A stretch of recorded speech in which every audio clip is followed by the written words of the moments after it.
the meeting. So I'll go ahead and call the meeting to order so that we can definitely hear from our visitors in reference to the proposed park on 51st. Mr. Barnes, you want to introduce, or are you here? It's muted. Yes. Unmute yourself. Yes, Dr. Denny and his class, landscape class from UMD are here. They've been working since the start of the semester on this project. They're part of the PALS program that you approved at your last, or talked about, and you're actually approving at tonight's meeting, the agreement. But anyway, they have been exploring the town, getting all kinds of wonderful information and surveys. Please do your survey. If you haven't done your survey, please do it while the meeting's going. Just click on it and answer the questions. There's a link. Thank you, Caitlin. There's the link right in the chat. So make sure you're doing your survey as they're trying to get as many residents to provide them feedback on what they want to see. And so I'll turn it over to Dr. Denny and his class. Yes, well, thank you. There's a few of us here, and we just wanted to say that we're very happy to participate in this PALS project, and we have discovered Edmonston, and it's kind of a fascinating sort of place for us to get to know. It's very much what we think of, a good community with solid foundations. We're just looking at the moment. With Rod, we are looking at the larger landscape beyond the park to make connections to it so that it's whatever happens in these spaces that we have identified are linked into a nice system that people can visit, facilitate it, facilitate their walking and biking. And then we are looking for more opportunities to engage with you, just hear what your goals are maybe for the project. And then we have developed our own as professionals, that we think could advance sustainability and make Edmonston even better. But we need to hear from you and the other community members. So we have the survey, and the next steps are going to be after we look at the whole community as, in its entirety, to zoom into the sites. And we're going to do that fast, I think. We're going to expedite that because we want to get to that park and those pocket parks that could make a difference in people's lives. So I don't know if you want to, how much time you have for us, but if the students want to add something, we had a great experience at Unity Day, and we hope to meet a few more people. But students, you have something to share? Mm-hmm. Yes, feel free. You have time. Thank you for the time, and thank you, Rod and Professor Denny, for introducing us to this group. Really, I just wanted to piggyback off what Professor Denny had already shared. This survey is our first introduction to hearing the voice of residents in Edmonston. We really would appreciate if you took the time to fill it out. And also, please share it with your network. Often word of mouth is hey, did you try the survey out? It'll be really helpful for the crew working with us. That word of mouth can be instrumental to get more folks involved in capturing their perspective. So please, please, please make sure that you can copy and paste that link to your network, and that would be a really big help. And to really talk on those points about our next steps, something that's important to this team is co-creating the vision for this park and for the connections across all the pocket parks that are of interest.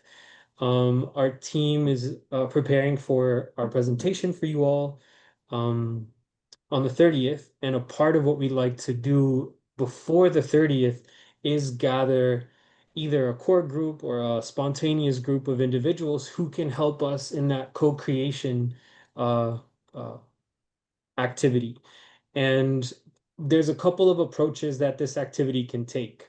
I'm familiar with what's called community walks, and often those community walks can be really good at capturing people's perspective and feelings on the areas that they walk around every day, but really haven't stopped to capture their perspective on their experience. And so community walks is one strategy that we're exploring to bring to folks in Edmonston, ideally in the next 2 weeks before the 30th, in trying to capture people's perspectives and also co-create some kind of in the walk, also complement that walk with a co-creation activity that would start to have folks imagine what the landscape looks like, the transformations look like, with some like, do you want a tree here? Do you want, there's some things that are still kind of getting fleshed out, but the key takeaway from our point from our cohort to you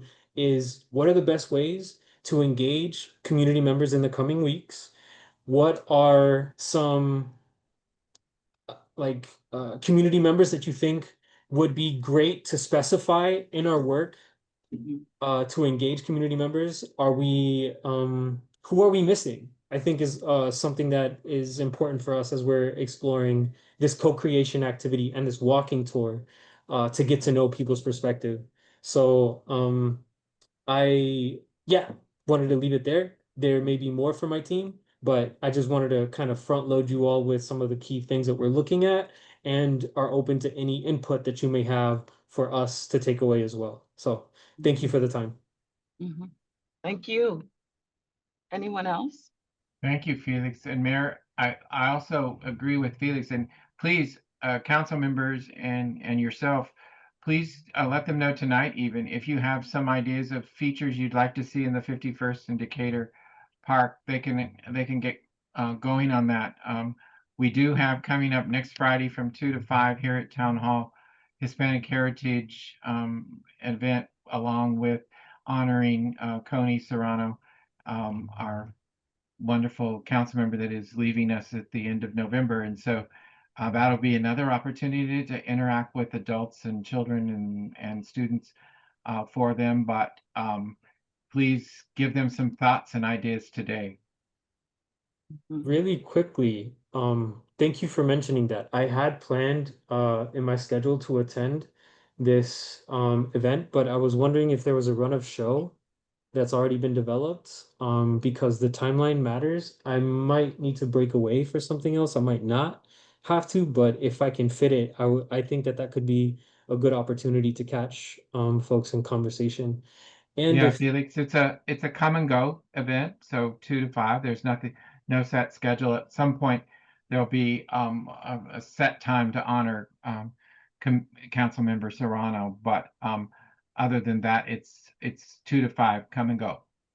Gotcha. Okay. I So for you sure can slip in and slip out, however long you want to be. Avery will be there, and you see her, and I think you met her at Town Hall, and Jamilith yes. will be there also. And so, yeah, please.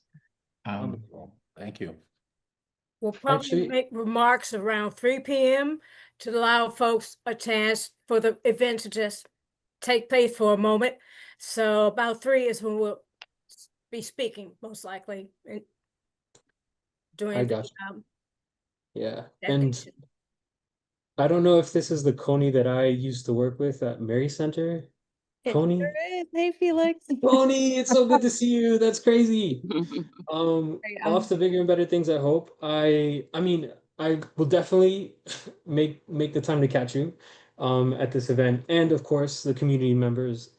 But we will probably try to have some material for you to review, Rod and et al., before we show up, if we decide that it's best to drop in and try to activate folks at the 17th. If we're not prepared to do so, um, we'll come up with other strategies. But our aim from now and next Friday is to be prepared for that kind of engagement the day of. We That's also great. can set up and push out, a community event if you want to have one evening, at the park, at the vacant space, and We deliver around to the neighborhood, invites to come over there to the park. You asked earlier about different groups in the town. We have key volunteers and key family members that are in our programs that we can specifically reach out to and say, hey, this is happening on this date. Come over. We spend some time with the students and figure out what you'd like to see in the park. So let us know on that, but we need to probably get that going in the next 2 weeks. We Obviously, have a class tomorrow, so we can come back to you with a couple of ideas okay. on how to All right, engage the perfect. community. Yeah, Perfect. thank you. It's amazing. All right, I think that does wrap up everything that we wanted to make sure we shared with you all today. And if anything else comes up, any comments, question between now and Monday, Tuesday, feel free to reach out to Professor Denny, and he'll make sure that we're informed and connected to your thoughts and ideas. Thank Well, you. before we leave, if you feel like writing a couple of goals that you think this park would achieve in your mind, what in the chat, for instance, or maybe you can send us. We created an email too for our team. If you want, we can share that. Okay. That would be very helpful to set some so that we can set some goals that are shared. Thank you, Professor. Council members, did you have any comments while they're here?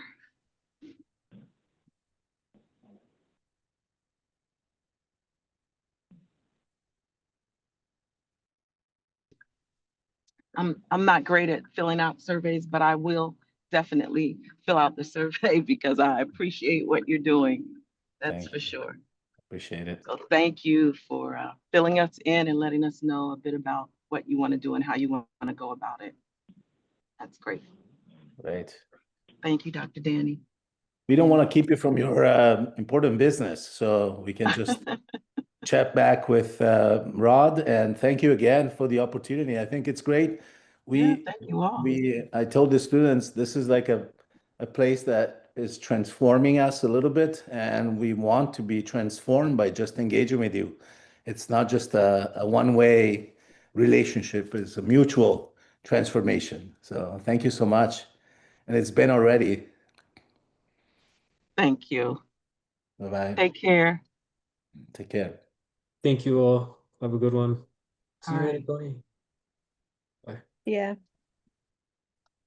Coney has friends everywhere. All right, I think that's going to be good. That's another community engagement opportunity. Okay, I am looking at the agenda. So, yeah, next item is, reviewing our agenda for tonight. Mr. Barnes, did you make an adjustment? I know I talked to the chief about, and I can't see it. Right. We were going to remove an item from the agenda. Right, the hearing officer. Item B under new business, the appointment of a right. hearing officer. Consider appointment of a hearing officer. Yes, I'd like to remove that from the agenda tonight. I don't really want to table it. We'll actually come back to, table it and come back to it by, I guess, next month. Is that too long, or we can email? No, next month we'll vote on it. Yep. We had to make an adjustment to the selection. We'd rather, what could I say? We just had to make an adjustment that would benefit the town and the police department. The selection that we were making is a good selection, but it would cause, we were trying to stay away from any controversy because it was a relative of an employee. So we didn't want any controversy with that. So the chief spoke with them, and we're going to seek someone else for that position. Okay, May- so, What is this hearing officer position for? it is to, oh, Chief, you want to go ahead? It's to review Yes. our tickets. So it's to review any citations issued by either the police department or the parking and compliance inspector. And the main thing is to be a liaison kind of between the police and the person getting the person that's getting the ticket.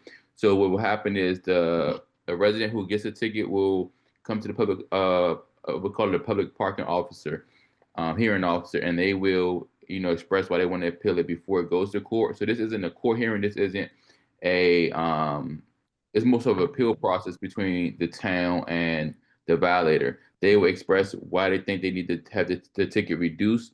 And then once upon hearing the story from the violator, the appeals officer will then make a recommendation based off what they hear from the violator and either stick to the fine, reduce the fine, and let the violator know, hey, you have, you know, 10 days to pay, you know, instead of $200, $100. And then they'll let me know, hey, Chief, this is what I recommended. We recommended that after hearing this testimony, we're going to reduce the citation from 200 to 100. And I agree with whatever the appeal officer's option is. Is this is for parking only? Yes. Chief, can I add a little bit Yes. to that? So this came about in 2015. We passed an ordinance. The idea being that we wanted to take the staff and the elected officials out of the process of voiding tickets of any kind with anyone for any reasons. And so by appointing a person, and they only, the idea being they would work once a month, potentially kind of like a court thing, or twice a month, and they would have a hour limit. So they just would have an hourly fee of whatever that fee was. And the ordinance, I believe, even said that the person would need to have some kind of professional background in that. And that ordinance was passed in 2015, but was never the concept, or not the concept, the process was never set up because for whatever reason over time we didn't have tickets, or we didn't have controversy, or I'm not sure what the reason was. But Chief, now that he has that, and he, you know, if he gets a call that, hey, that I should have this ticket voided, or I get a call, we don't want to be in that position to say, yeah, that you should have that voided. So this hearing officer will have that responsibility, that, as Chief said, to listen to the evidence and then make a determination. And they don't have to go to court. And if anyone has a recommendation for that, now that you've heard that, please let the chief know. Okay, thanks. Mm-hmm. Thank you. Roy, you're muted. Mayor, there was one addition, the review of the draft of the Okay. license agreement for the rec center. So remove one, add one. Oh, okay. Okay. No, I saw that, I thought. Okay, all right, it's on there, yes, but I didn't know if you had the revised one. Well, I don't know if that's the one I have up, but I saw it. Do you, okay, that was for the minutes. The next one is the consideration of the final consideration of approval for establishing the garage sale requirements. Chief, you want to let the council know what you? Yeah, so after speaking to the judge, we did get an answer back from him saying that we were allowed to set a arrangement up to where we can kind of tell people when and when they could have a yard sale. So I know when we talked about it last time, that the issue I think was the fee for it, and we were just piggybacking off of the fee from the mobile vendors license, which I believe Ross said was like $150 or $200. So if you guys agree with that, I can have that ordinance change with that fee, or if we want to, I guess, try to go lower, maybe $75, that will work as well for the Mobile vendor, Chief, is 200. Yes.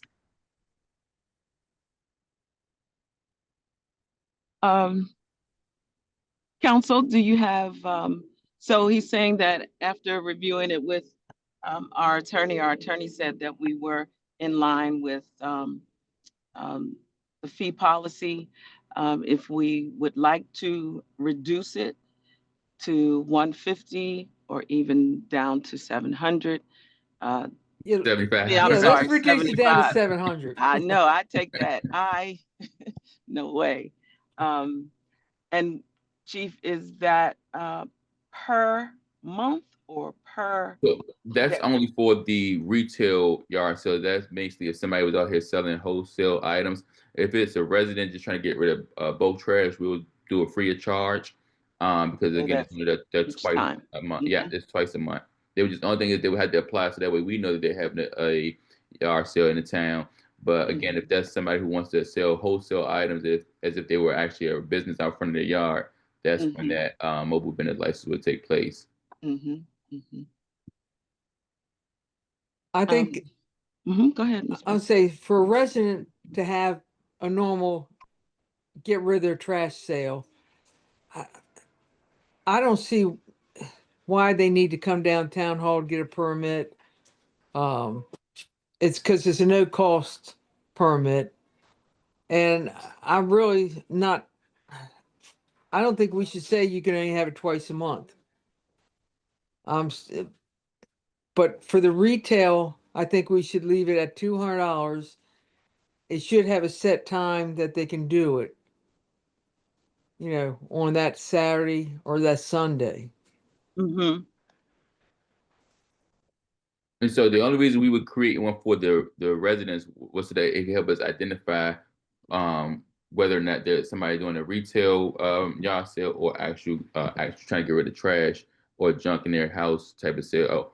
And that was our main thing because like everybody gonna say, "Well, I'm just having a yard sale. I'm not selling anything." But those be the main ones who are conducting that business without the permit. So it was mainly just a way to keep us intact to let us know what's going on inside the town. The same way with the parking visitor fees. I'm sorry, the parking visitor passes, the party waivers. Those are free of charge. It's just a regular application. You apply for it. I look at it, or the lieutenant looks at it. We sign off on it. We give you a copy. That's just to let us know, hey, we're having a party in town. Please don't give our guests no tickets. And that's what we use that to identify that part. Yeah. So it's like the same concept as that. Yeah. I just, for a resident that works Monday through Friday, and they're going to have to get down to town hall between 8 and, you know, well, between 9 and 4:30 to get a permit. If you would open it up that they could email you and say, hey, I'm selling my trash. I mean, I'm trying to think how a resident that works Monday through Friday is going to be able to come down to Well, we get also a, have the online portal, which is the same one the business license is used, and residents that's renting their homes out, they can apply on that line online. And what we do, we'll just create another portal for them to go on and apply for that permit underneath of what we call our work system. Okay. And that will go directly streamline to Steve. He can review it and he can approve it right then and there. And then all you have to do is come to town hall and we can either email them the copy back or if they have the time to come up and pick it up. All right. And we will have someone that is going to enforce the retail part. Really? Code enforcement in the police department. Okay, because so we will always have somebody on duty during a retail. Yes, and the good thing about that is it's the same way as we handle a criminal investigation. If we find out about it, we got a year and a day to charge you for it. That's either with a civil citation or a criminal citation. So even if an officer is on call and they're dealing with something else in town and they missed the opportunity to have that person sign it, we can still follow up and issue a civil citation the same way we did for the lady that cut the tree. Okay, I just want to, because I hate making up another ordinance or something that is going to go in the books that doesn't get enforced.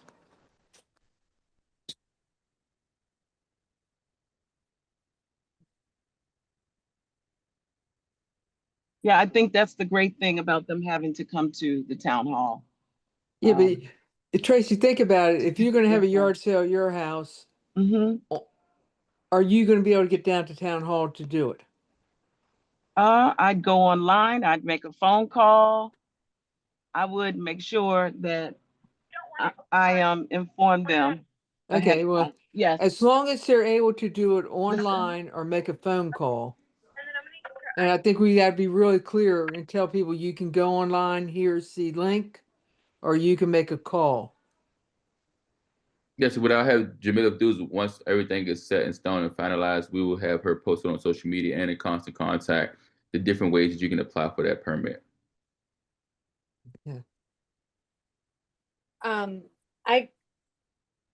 I will associate my remarks completely with Betsy's. I agree on all four corners with everything that you've raised, Betsy. So just to be clear, there's no time or place limitation on when people can do old school garage sales in this ordinance. For the old school garage sales, no, it's the retail ones that we want to keep track of. Gotcha. And what happens if somebody has an old school garage sale and fails to get a permit? So that's what we're trying to work out now, and I think that's what the issue was last meeting, was trying to come up with a violation citing for that. Right now, it's $100 fine for if you operate inside the town without the mobile vending license, and I think that was the issue last meeting that we had, was trying to create something if we enforce it, because you're not paying a fee for it. What can the punishment be if you're caught without that permit? I mean, is it necessary to have a monetary penalty for people who are From old our school? aspect of it, no. The main thing is we're just trying to make sure that nobody's having illegal business running through the town like the last two that we had. Right.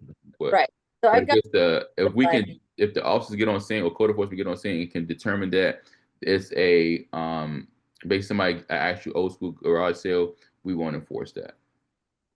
Yeah, I think I'd rather it be like maybe just like a warning, right?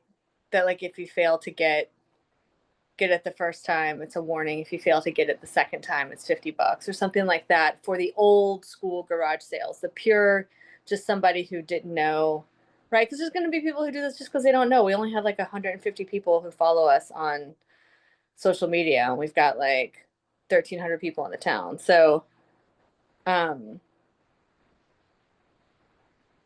fine with having like the restrictions and monetary penalties for people who are actually conducting business, right? But I just wonder if we could not have a monetary penalty, at least for like the quote first offense of not getting a permit for an old school garage sale. I got you. I'm taking notes right now. I can agree with that. Well, I don't. Yeah, I can agree with that. I understand where you're coming from with people may not know, or they might use that as the excuse that they don't know, but that's okay. That's the first time. We can give them a firm warning in writing, so that the next time they do it, then they can be fined. Okay. It's not like we got a ton of people doing it anyway. Yeah. So I'm good with that. I think that makes sense. Okay, Okay. that's Yep. good. Anything else on that, Chief? That's what you needed, right? Yep, You're that's good. all I needed. Okay. All Thank right. you. Great. All right, so I'm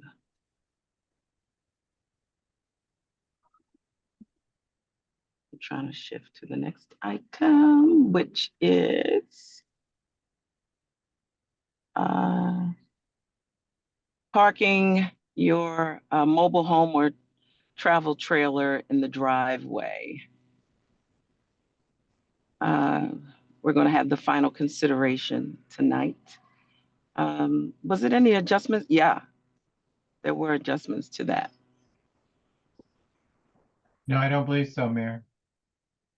I thought Betsy had Yeah, brought I up. think it was for all vehicles. I think it was the language supposed to have said something Yeah. about all vehicles or any vehicles with a motor. Right. Oh, I brought, right. Because it said something in particular. Okay. I guess, Chief, we need to make sure, I guess Jason corrected that. I didn't send him that. I didn't see it either. So on the final version, for tonight. We just need to see that the wording's correct.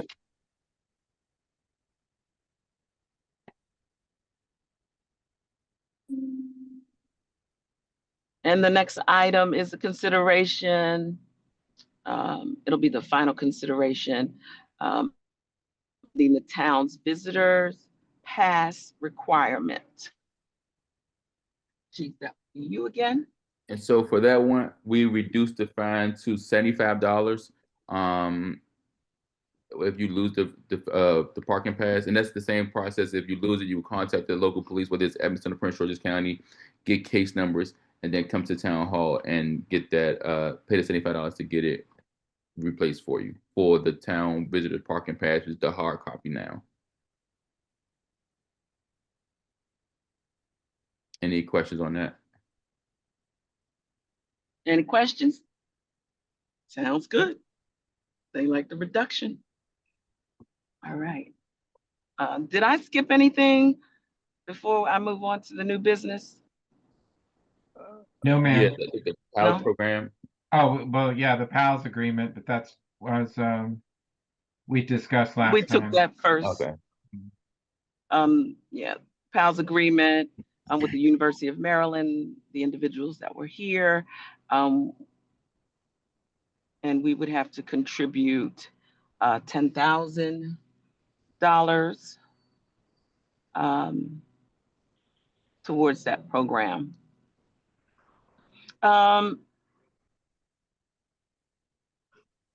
I can't remember. Is this a matching grant? No. We get their This get is, their we are paying services. for their services, correct.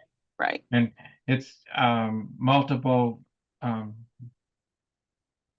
classes, so it can be one project a semester, two projects a semester. This semester it's just one, but we're already starting on one for next semester. So Mhm. So they're surveying the town. They're going to help lay out and create so in this whatever one, we the see. landscape, yeah, in Dr. Denny's Mhm. landscape architect class, they're actually doing We have their professional skills. yeah, correct. And we have they're actually reviewing the space behind your house at the end of Emerson. They're reviewing the space behind at the end of 52nd and Crittenton, at the end of Crittenton Street as it connects up to the sidewalk on Kenilworth, and then they're looking at how the park at Crittenton, across from Eco City Farms, how that connects up to Decatur, and then the 51st and Decatur playground. I mean, not playground, but actual park lot that we acquired. They're actually doing design work for that. So that's the input they're wanting to have is, and that's what part is in the survey. Part of the survey is about what you like about Edmonston, what you don't, or what you'd miss if you move away. And then there's a whole long list of things, amenities that you can fill out about what you'd like to see here in town. So that's what we're getting for this semester out of the program. Yeah, I think that's great. I think that's really great.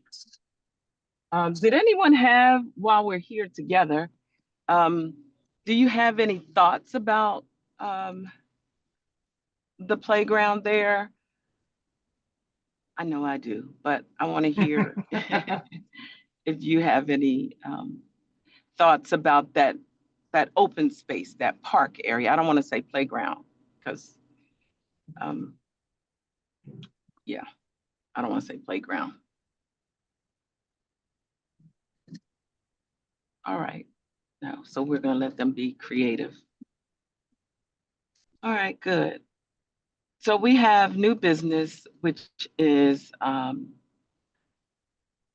can't read it because I'm driving, red speed. I can talk Mr. about it. Barnes and Chief.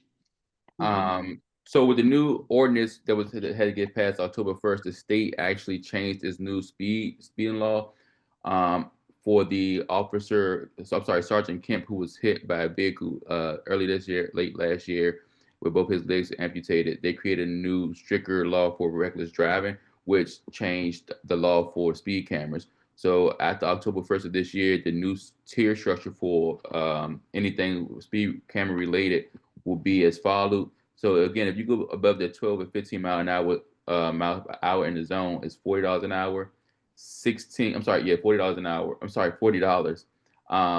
16 and 19 miles over the posted speed limit is $70. 20 to 29 miles an hour over the speed limit is $120.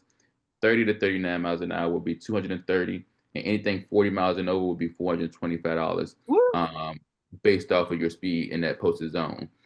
So again, that went into effect October 1st. So any violation that we get after October 1st will follow this new structure.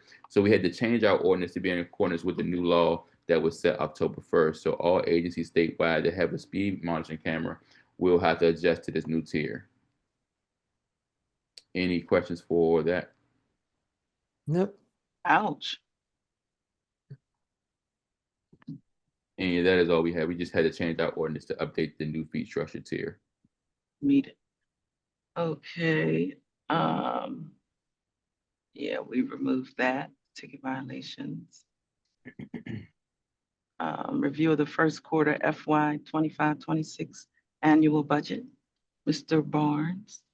Yeah, I just wanted to, I'll be sending it out in email fashion to y'all to look at too, but just wanted to quickly go through where we are with the budget. We're struggling as we struggled last year to end the year, and we've used up most of our reserves at this point, which part of that is we're waiting for reimbursement on grants that total about $500,000. And so once that comes in, then some of that will go back in. But we also are seeing, we still aren't seeing revenues that we budgeted and planned for the red light camera, or and we had budgeted for a higher number for the speed cameras, and so far we've had 2 months of that, and 2 months payment, and the last one was $15,000 and something. This month I think it's projected we'll get that again.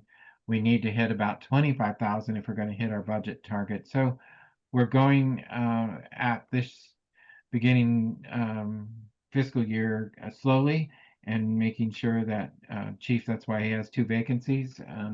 We're not filling those at the particular point in time, waiting for the budget to recover some. He is, as you've heard, lots of parking tickets.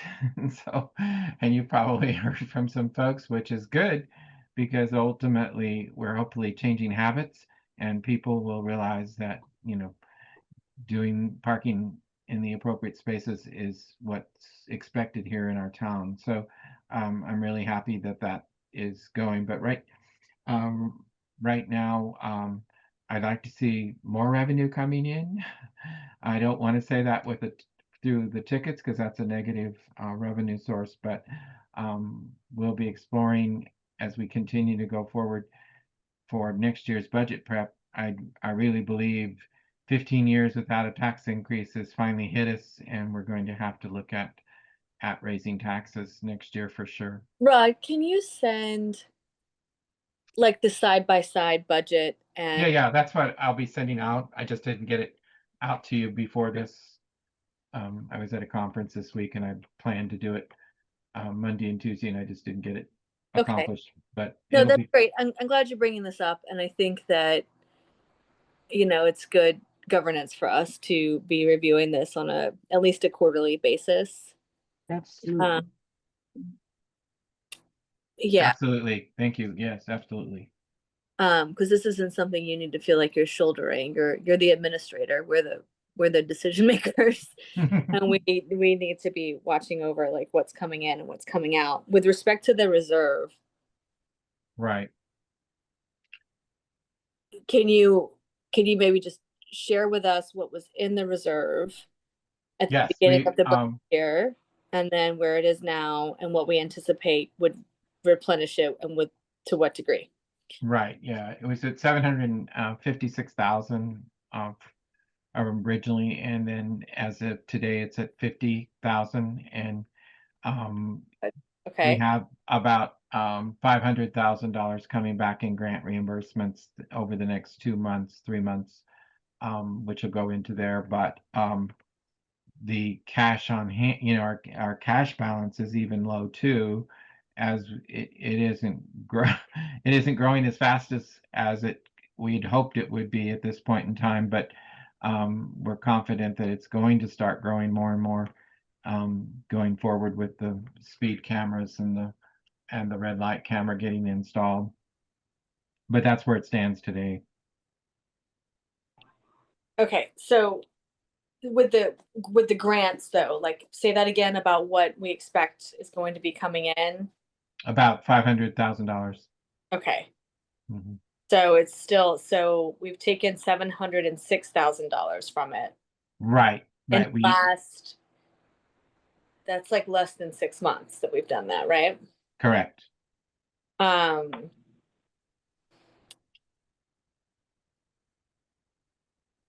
Okay. And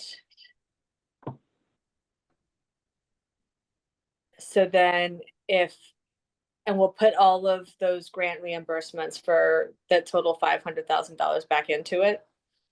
Yes, into reserves. Okay. And so then that will put us at having used $206,000 from reserves. Correct. So what is your approximation, or could you do an assumption for us that builds this out through the end of the fiscal year? That Sure. we don't have, like, if our monthly expenditures continue to be at this current pace that they are, what does that mean for us by the end of the year? Right. Are we going to land with a deficit if we don't dip into reserves? Are we still going to land with a deficit even if we dip into reserves? Got it. Thank you. Mhm.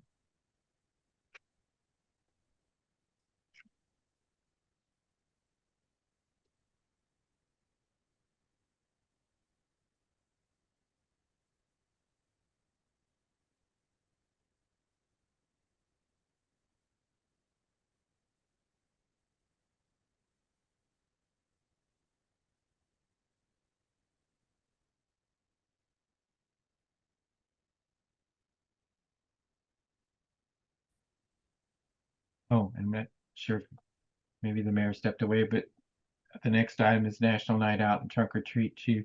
I said a whole ton of things. Oh. She was on mute. I was on mute big time. I was saying that that's the great thing about the amount that we have in our reserves. Not that we want to, deplete our reserves, but we actually had enough reserves to kind of hold us over or take care of some of the grants that we'll be getting back. So I'm proud of the fact that we built our reserve fund up and we were able to use it. We just don't want to, we don't want it to go back to where it was, that's for sure. Nowhere near it. That was what I was saying. But thank you for Mayor.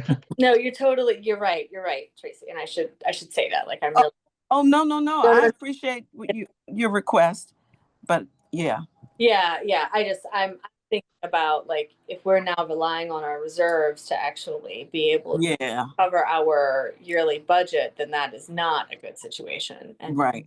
That we need to address. But 100% that, like, we're able to outlay some cash so that we can wait to get reimbursed for a grant is really great. Mm-hmm. Yeah. Okay, was it something else you were going to say, Mr. Barnes? No.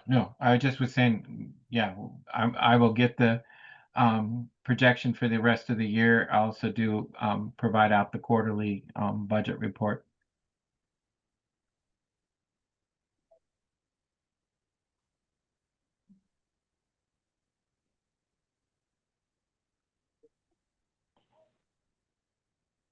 Go back on mute, or Tracy's back on mute. I hit it accidentally. Now it is National Night Out or Trunk or Treat. I'm not coming in there. Or Trunk or Treat. Yes, so it's October 31st. That's a Friday from 6 to 9. So far, I have paid for the DJ. He's on board, everything. We have a train that can hold up to 16 passengers that we have to do the 100 trail ride or the trail ride that we normally do with the pickup. We also have the inflatable maze that will go over near the baseball field, along with the snow cones, which is everybody's favorite, and popcorn. We're going to give out hot dogs and candy. We invited another bunch of agencies as far as Bladensburg, and some other agencies from down south. I know Brentwood was unable to assist because they're having a haunted hospital or something like that. But our goal is to have many more vendors, or at least 5 to 6 vendors, along with other help from other agencies. So we're still in the planning phase, trying to make sure everything is finalized, which we'll probably have everything finalized no later than in the next week, for as far as invites from everybody else. And that is all I have for right now. Okay, I think that's the meeting. No, we need to jump back to the lease agreement.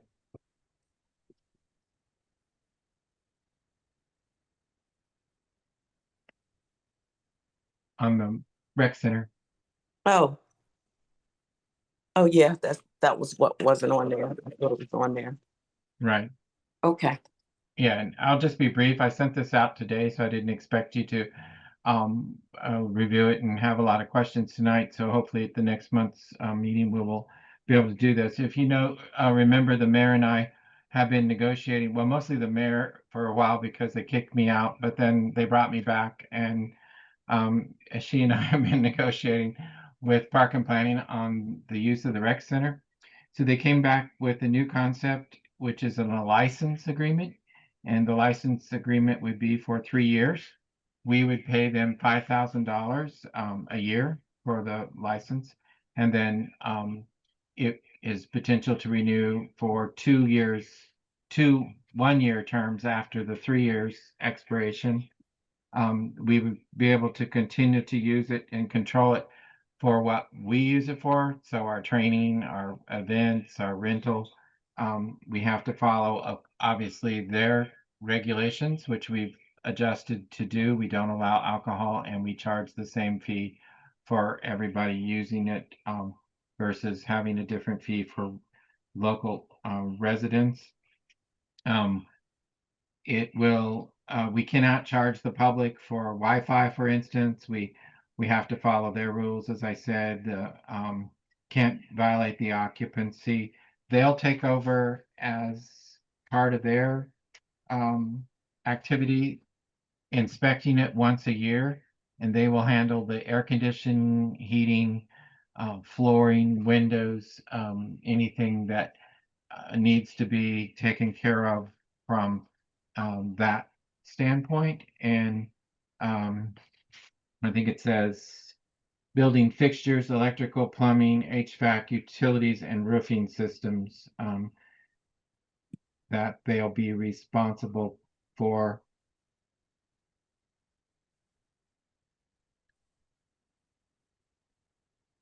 Oh, no, I'm sorry. That's our responsibility.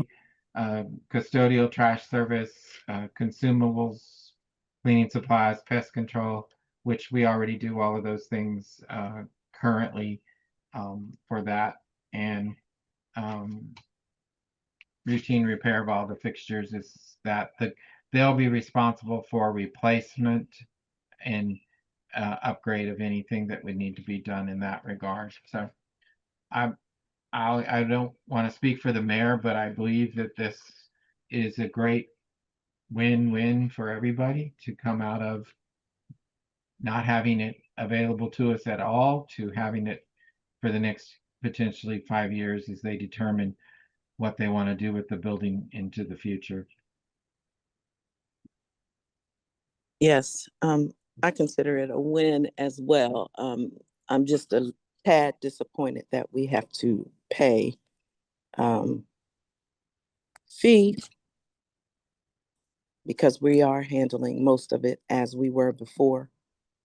But this is the best agreement that they have come up with over the course of what, 2 years maybe, or has it been Yeah. a year or 2 years? It's been 2 years. Yeah, it's maybe Yeah. even longer. Yeah, so we'll be able to maintain it. And that is a revenue source for us. So we don't have many revenue sources. And so this is a revenue source. The only other question I have is what is our agreement going to be as far as the fee? Um, are we choosing the residential fee or are we going to choose the non-resident fee? We currently charge $150 for the rental and $100 cleaning fee. So it's a $250 fee currently. So we're going to spend $5,000 to have use of the building, right? Correct. I think we might have to up the fee to be able. We take in revenue, for instance, last year, approximately $26,000. Was that off the 150 or was that off the That higher was fee? Both. we had a kind of a combination part of the year last year, 250 and 350. But when we started negotiating, they said no, we had to have same numbers for everybody. We just dropped down to the resident fee, which was 150, and then added the $100 cleaning fee. Yeah, so the $100 clean fee, can't include that as revenue because we have to pay a Correct. cleaning company. Mhm. So at 150, We and should increase it to at least 300 total, if not 350. That's about if every weekend Saturday night is rented, that's about $7,800 in revenue at 150 times 52. And then if the church pays us 400 a week, and so that's another 1,040. So that's almost 10,000 between those two sources. And then if infrequently Sundays are rented, I'd have to go back and look at the calendar, but a lot of times Sundays are rented. So if 150 dollars times 52 Sundays, that would be another $7,800. So that would take you to about the $20,000 where we are. Yeah, but I don't, we need to it's- increase it it. kind of reminds me of the speed cameras. If we count on 52 weekend, no, I'm not busting on you, Chief. I would rather go raise it and consider that we only, because we use it, the town used it, and I would say I'd feel more comfortable if we went off of 35 Saturdays a year that it's leased out.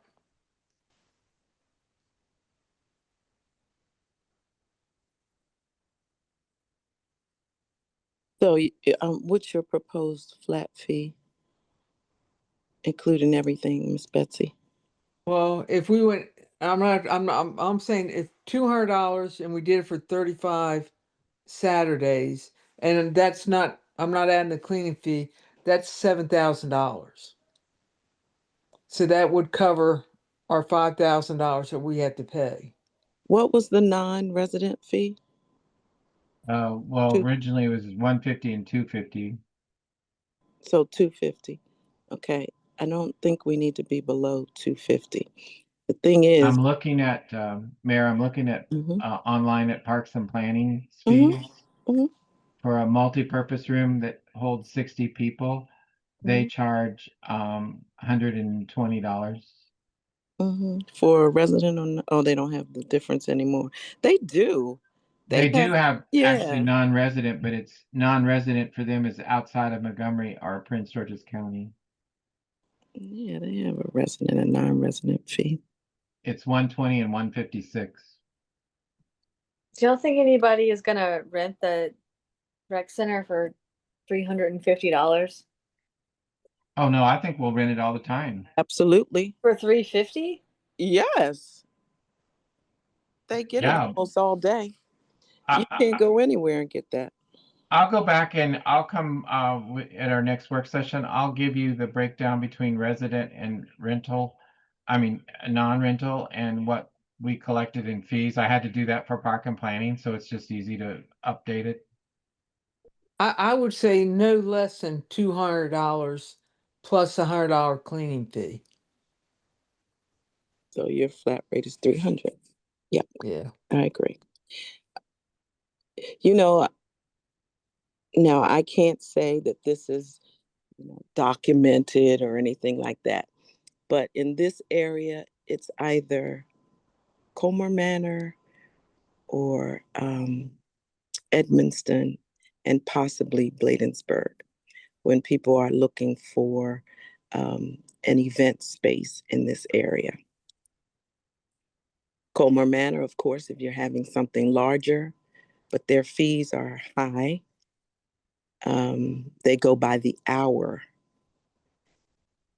And then us, they just give you the key. So I don't think that we'll lose at all. And we're responsible for the wear and tear pretty much as we were before. I think park and planning will take care of the major things. They sure won't need a roof, will they?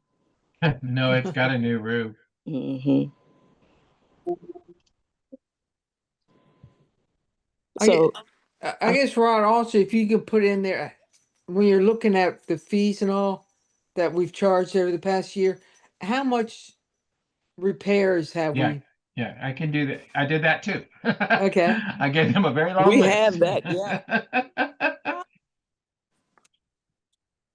That way we'll know what repairs that we put in and Mm-hmm. Yes, Floor, I'll give. roof, paint. We've repaired the HVAC system, the kitchenette. Did we just do some work in the bathroom? We did new Mhm. partitions. Yeah. Yeah, we did partitions. We did all new air conditioning, heating units. We did windows. We did the floor. We did Windows. let's see, the kitchenette, like you said, and then of course we bought several times. We've bought tables and chairs Mm-hmm. for it, but That's our building. We already paid for it. But those are the main things I can think of right off that we've done. But I have that whole list because I had to provide it out to them when we were negotiating. So I'll update it and also update the fee schedule because at one time our fees I believe were $350. mm-hmm. Avery, correct me if I'm Down. wrong, but out of town was $350 and then the $100 made it $450 or was it $550 when we put on the deposit? Do you recall? I know it was higher, Yes, and when we we brought were it down. started negotiating, we were Mhm. our difference was like 150 and 250 for in town, out of town, and then Mhm. but before that we even had a little bit higher fees. It seems like they might have been 250 and 350. But then I may be Okay. thinking of the cleaning fee being in there. So, and Avery maybe didn't hear me or she's on. No. I did, Oh. and I think I think the cleaning fee was included, but it was 250. And Maybe 350. 350, yeah, because Yeah, because that's kind of what a total ended up being 500 for the folks out with of the town. deposit. Yeah, With yeah. Okay, that's Yep. what I was kind of thinking, but I wasn't sure. No, but we'll have it for sure for next meeting. Yeah. Gotcha. Okay, that's good. All right. So everybody is up to date and clear for tonight. Our next meeting. So it is, I don't know, 6:30. So you have just a little time. And is there a motion to adjourn? I'll make the motion. All right.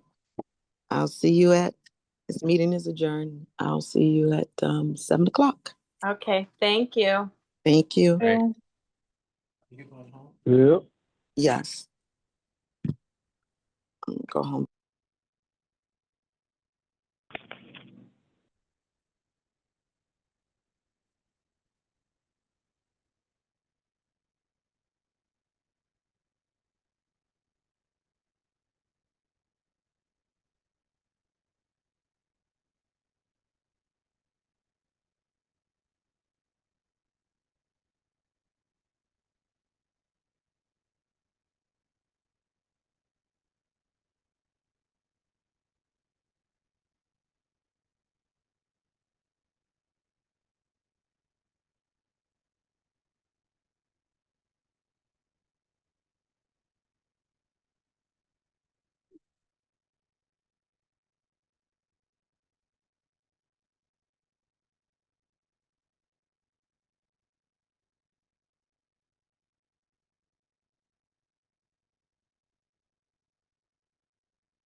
Diseases.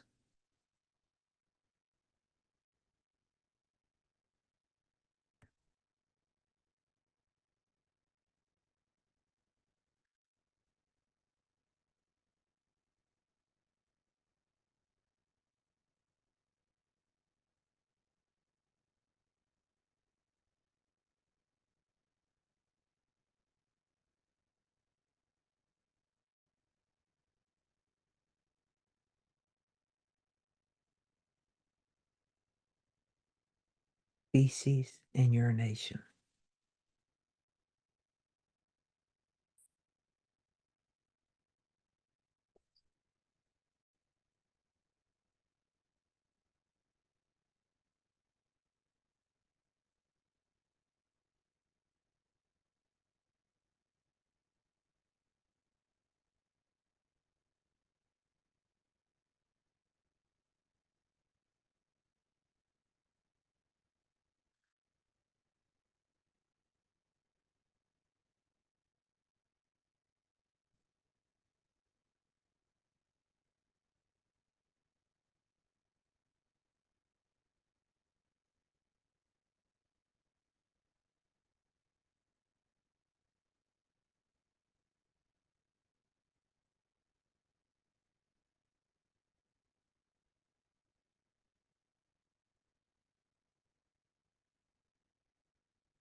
Betsy, are you sleeping?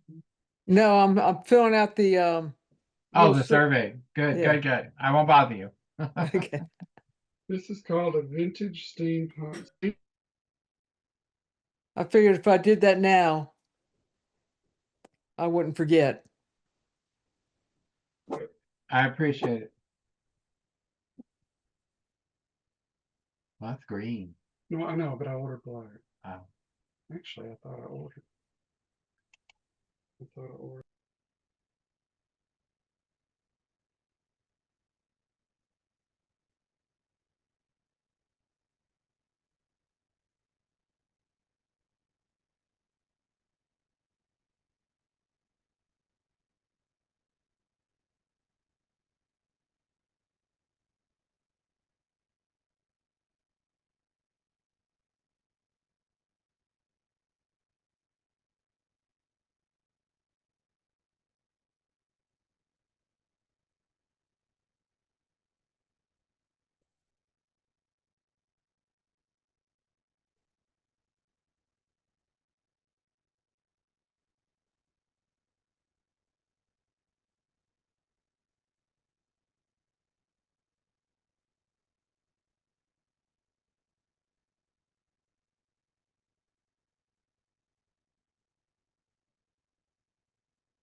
All done.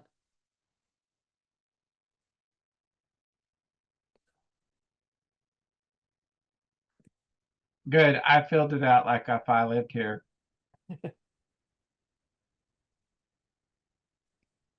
I figured that was quick and easy. Yeah, it was a little bit long. That might be why some people haven't returned it. We took it door to door. I must have missed it. Well, Mr. Vanilla delivered your block Oh, on his bike. I was saying I didn't miss it. He wants his blanket. Oh. Yeah. When are you Yes. going? He said his favorite blanket. He's got both of them in here. Madam? I'm using the kids' room for the Oh. meeting. When, you go Friday? No, I go next Tuesday. Tuesday, okay. Yep. So I probably won't be there for Coney on Friday. Yeah, I got you. Hopefully have this time next week I'll be sitting right here again. Oh yeah, we were supposed to do bets, right? We were going to raise money. But we can bring that up during the meeting. And Sarah she's in. She says she'll do it.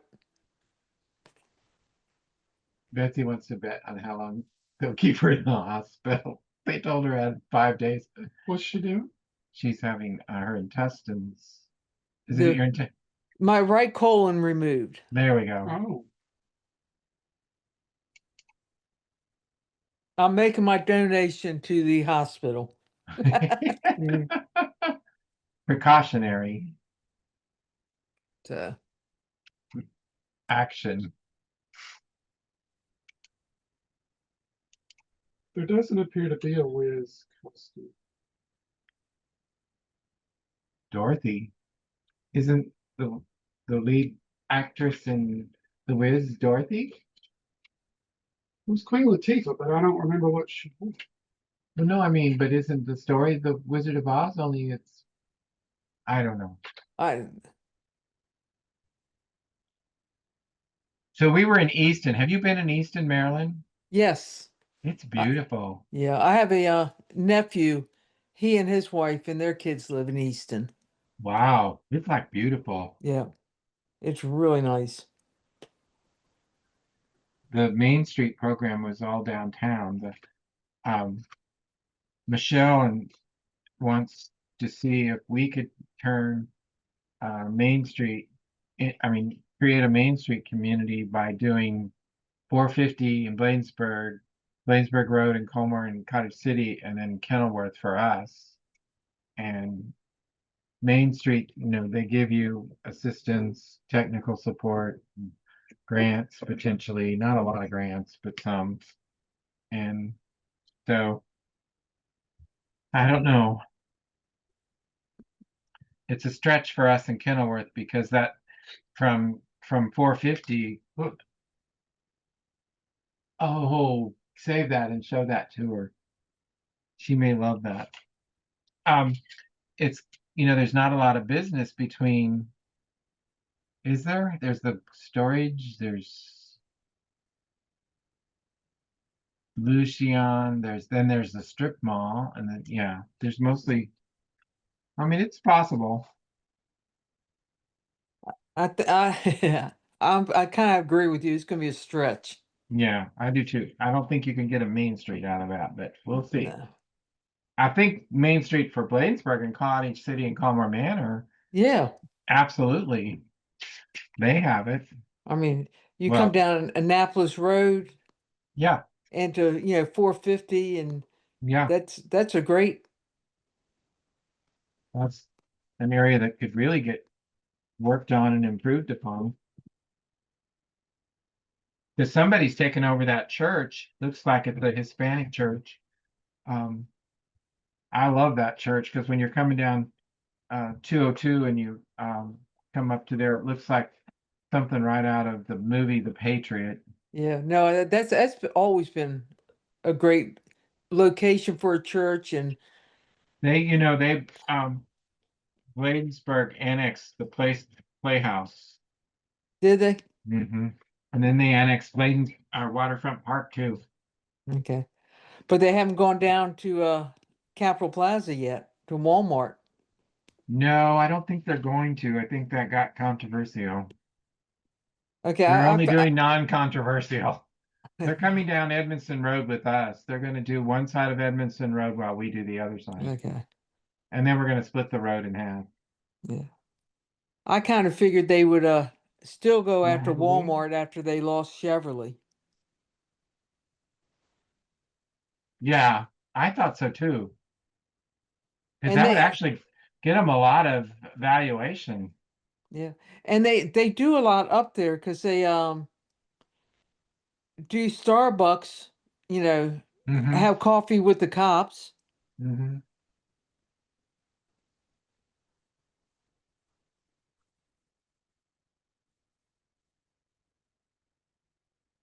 The Betsy seat. Ed's trying on Halloween costumes. Uh-oh. Harry Potter is the theme.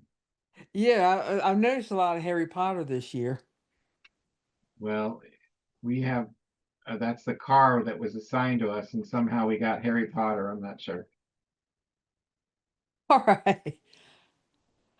You have to get close. I would say I got the one side of you. Oh, I like that. Down, boy, down. The hat does it. Oh, I like that. Not bad.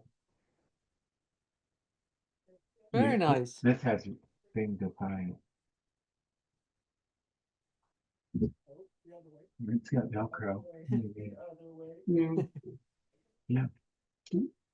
Huh? Um, you could call it though. The mirror's right there. I think you look like an alien, but that's just me. But I mean, Harry Potter, that fits right in. Yeah, I think so. Mysteria's on. Let's see what time. Okay. Think of that park and what you want in it. Did you mark the things you wanted in it? You know what? I kind of like to see what they can come up with. Something that Yeah. Yeah, I think it'll be interesting. past your bedtime. I don't know why I'm tired. You know, when I go to a conference and sit there in those presentations, it just wears me out. It shouldn't. But the purple line. Oh, I sat in on a purple line because it was about business development on the purple line. Of course, it was You- mostly all Montgomery County. You brave soul. Yeah, 2027 is when it's going to open. It started in 2017. It's 16 miles, 21 stations, and $10 billion. That's between the Hyattsville police station and the purple line. I don't know which one went more over budget. Well, I think the purple line, but the But I'm interesting, saying taking in factors of, how much they initially said. I mean, yeah.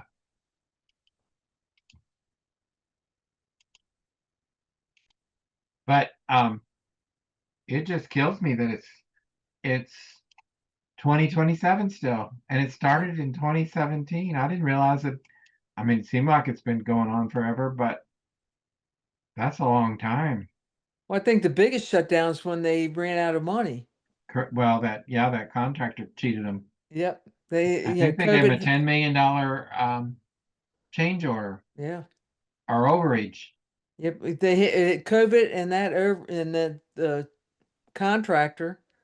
Yeah, that's what did it. It's cuckoo. No, definitely crazy. Yeah. Watching out the kids' room, people scrambling trying to get parking spaces on our street. Because next door they can't use their driveway at all. Oh, Because I got in, they had cones sitting at the top of our driveway, but they wasn't they torn had to up. do that whole apron there in that other drive because Yep. it was completely deteriorated and bad, and so they had to do the apron. Yeah. So I just one of the workers was like, you can, had the cones out. And I said, he says, you can't turn in there. I said, yeah, I can. And he's like, no, no, no. And I turned and, knocked the cones over. I said, see, I can do that. Yeah. I told him, I said, if you were going to pour concrete or it's torn open, I can understand. I said, but why'd you have the cones blocking my driveway? And Yeah, he didn't have an answer for me. So I said, okay. I thought Wilfred told me they were going to start down at this end, but I'm glad they started at that end. Tomorrow I have to do interviews because it's well, that one looks good too. You'd have to wear black pants, Boring. but it's boring. Who's the scepter go with? The wig. No. I have to do Davis Bacon interviews tomorrow, making sure the people are getting paid what they're supposed to get paid.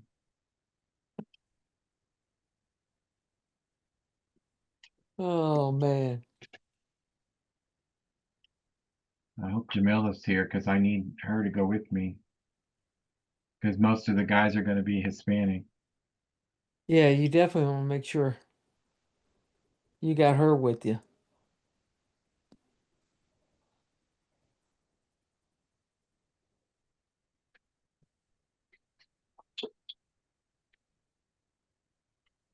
Oh, I wonder, is those glasses come too? Mhm. Oh, All right, okay. Ed. We need a fashion show again. This one is kind of boring, he thinks. It might be boring, but you know what? I kind of like that look. The little white collar. Uh, well, I'm gonna run and get some iced tea since we got Okay. about 3 minutes. Yep. I'll be back. All right.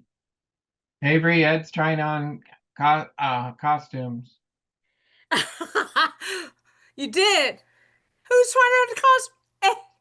Ed's trying on costumes from Harry Potter. How's it fit? Well, he thinks the student one is boring, but it even comes with a tie. But I thought he was doing the swashbuckling one. Well, he got that coat too. It's kind of cool, but you don't know what goes with it exactly. And then he tried the purple one on that you're Mike gonna do, but the wig was terrible. So I don't know. I guess he's in the air right now. Okay. But Mr. Padilla seems to really like that cow one. The cow one? The cow, is it? Uh-huh, yeah, the owl. With owl. The owl.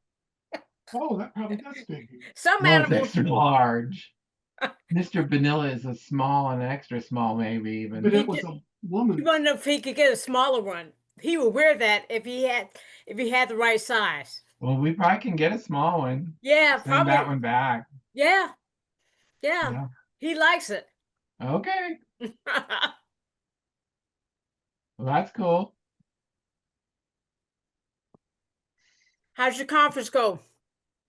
It was interesting. Okay. Easton's really cool. Is it now? Easton is close. Where is it? That's by St. Michael's, close to St. Michael's. Oh, okay. Okay. It's just about 18 miles from after you turn off from the bridge Okay. on the way to the ocean. The waiter said, yeah, everybody goes past here to go to Ocean City. But it has like 17,000 people and it's very historic. It was 1700s. And they have a beautiful statue of Frederick Douglass in the main square. It's neat. And Oh, wow. they just did a pumpkin fest and they carved pumpkins and put them everywhere. They even made one that looked like a crab. Oh, wow. That's intricate. Yeah, but they carved designs in all of these huge pumpkins. I mean, they were huge. Oh, wow. In front of the businesses and hay bales and corn stalks and then they do a huge festival in November called Waterfowl. And they have their own building. It's an old building, but it's really well maintained. And so, yeah, it was interesting. Their Main Street has worked well for them. They were one of the first Main Street communities in Maryland. Oh, wow.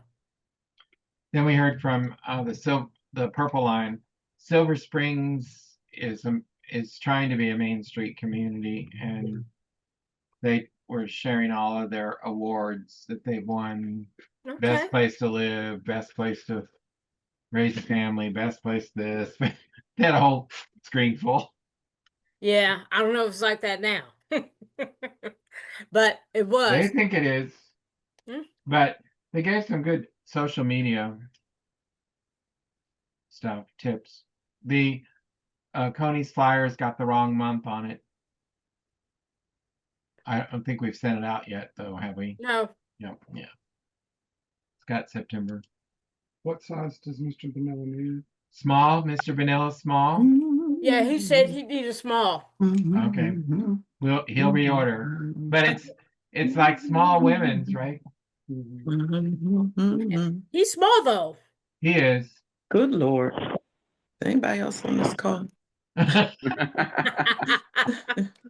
No, it's just well, Mr. Doyle's on.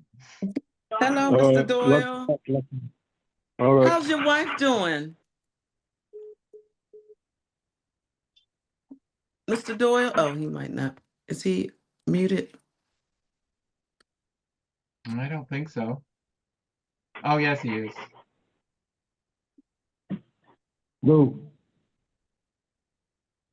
Hi. Hey, Miss Johnson. Hey, hello. Hey,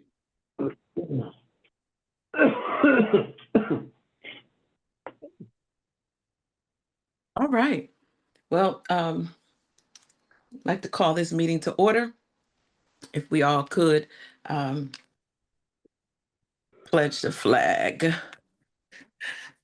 I pledge allegiance to the flag of the United States of America and to the republic for which it stands, one nation, under God, indivisible, with liberty and justice for all. Thank you. Ooh.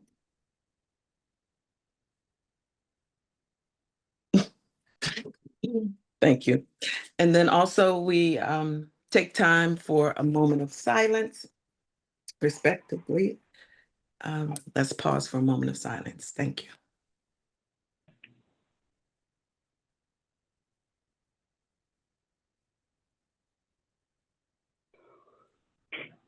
All All right, thank you, everyone.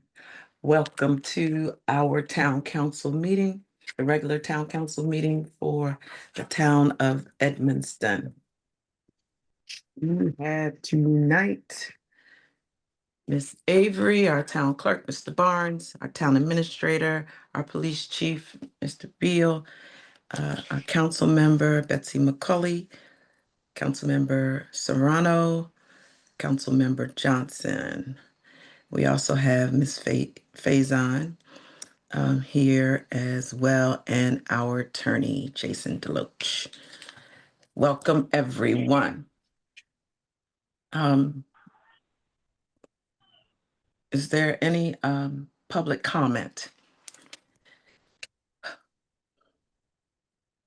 All righty. No public comment. Thank you. Hello? Oh, hi. Hi, Hello. Mayor. This is Hi. Judy Doyle. Hi. Hello. Uh, I just hi. want to Uh-huh. say thank you for the note about Gail. She's doing well. Good. She goes Monday for a consultation on her. She doesn't have to take chemo. She's going to have to take radiation. Radiation. Uh-huh. So she Very goes good. Monday talk to the doctor with that Monday. Mm-hmm. And then get that all set up. When her primary doctor releases her, which are okay to go ahead and take the treatment, which is that appointment's in 2 weeks. So Okay. she's coming along good though. Yeah, real yeah, good. moving right along. That's the important thing. Thank you so much for that update. Well, we Need to make appreciate sure- you asking and thinking about her and talking and asking about her. You and Yes. the whole town. Thank you very Yes. much. Thank you. Okay. Mr. How you feeling though? Are you feeling good? Oh, I'm feeling good. Yeah, I'm feeling good. Good. Had a Very little good. cold this past week, but Mm-hmm. that's doing good. I'm doing good myself. Very good. Thank very you good. again. Yeah. Thank you. All righty. All right. Take care. Take care. Thank you. All right. Any more public comment? All righty. If not, we will move on to our old business. The next item is the consideration of the final consideration and approval of ordinance 2025-OR-08, establishing garage sale requirements. I will call our police chief to give a brief overview for our residents. Good evening. So this ordinance was created just to identify yard sales inside the town, whether it's a old-fashioned yard sale or a retail yard sale. So the process will be you apply either in person, online, or via the phone by calling in our code enforcement office. He will submit the permit. If it's a old school residential garage sale, there's no fee for the application. We just would like to keep track of what's going on inside the town. If you are caught or in violation of it, the first offense will be a warning, and then the second offense subsequent to that one will be $100 fine. And the main thing is it will be the first and third Saturday of every month to give the residents an option to actually sell off what they need to sell off. The permit process is the same with our visitor parking pass, which is you come in, you apply, we approve it, and you just make copies of that flyer. But the only difference in this permitting process is if you're a resident having a old school yard sale, all you have to do is let us know by applying for that permit. We grant that permit, you can have your yard sale. There's no time limit on how long you can have that yard sale. If you want to have it all day, that's fine. The main thing is just us trying to keep an eye out for anybody that's conducting a retail business in their front yard. Do I have any questions for that? Chief, just to clarify, we talked about that there's not a limitation on the days that you can have the old school garage sale. Right. I'm sorry. That only applies to the people who are retail. seeking to Yes. Thank sell you for bringing that wholesale. up. Okay. Yes. So it's for the Cool. retail. What a retail yard sale is, if you're trying to sell wholesale items that you got from another location, as in at your front yard or in front of your house, that will require a permit, which requires a fee. Now, if you have an old school yard sale where you're just trying to get rid of junk, we won't have any stipulations on that. We would just ask that you file a permit so that we can keep track of it.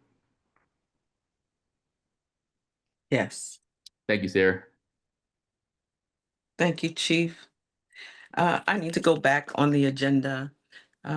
We need to add an item, and it is the rec center. No, Mayor, we don't have to add it. It was just for the work session and then for comment, and then we'll have it on action for next week. Next month? Okay, fantastic. And You wanted to remove item, yes. The ordinance. Wow, do No, I let's see, see? D, consider the appointment of a hearing Hearing officer. officer, yes.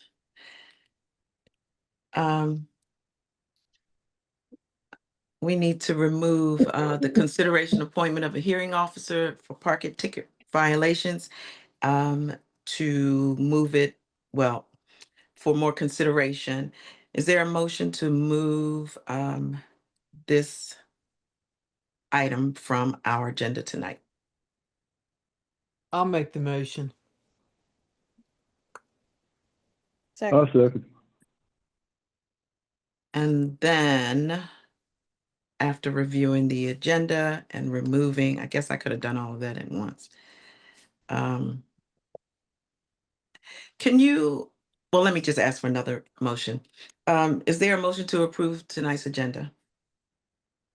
I'll make a motion to approve tonight's agenda with the removal What, of the, you of the- already removed it. I didn't just approve the agenda. We already moved to approve that. okay, then approve the agenda as it sets now. All right. There's a second. Oh, you know what? Second. Oh, that was Johnson. He did second. All right. All in favor, please indicate by saying aye. Aye. Thank you. All right. Now we can go back.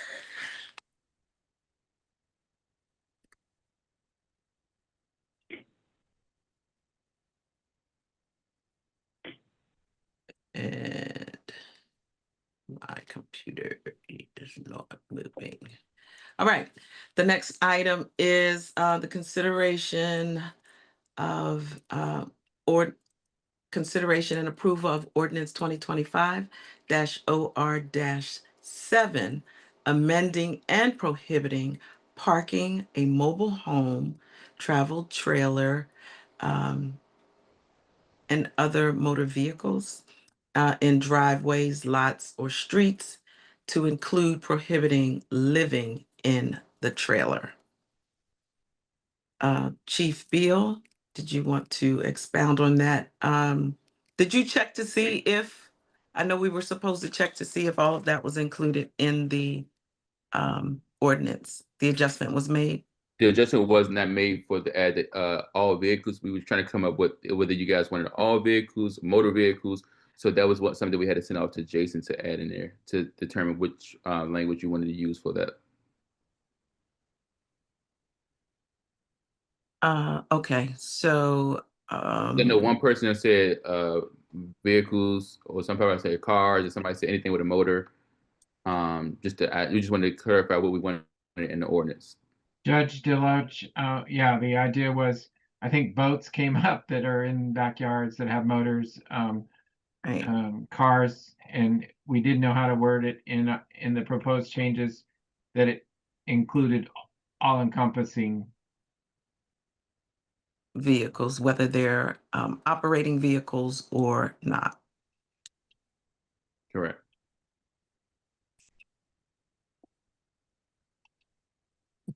And judge is on silent. Okay. We gave it to him to review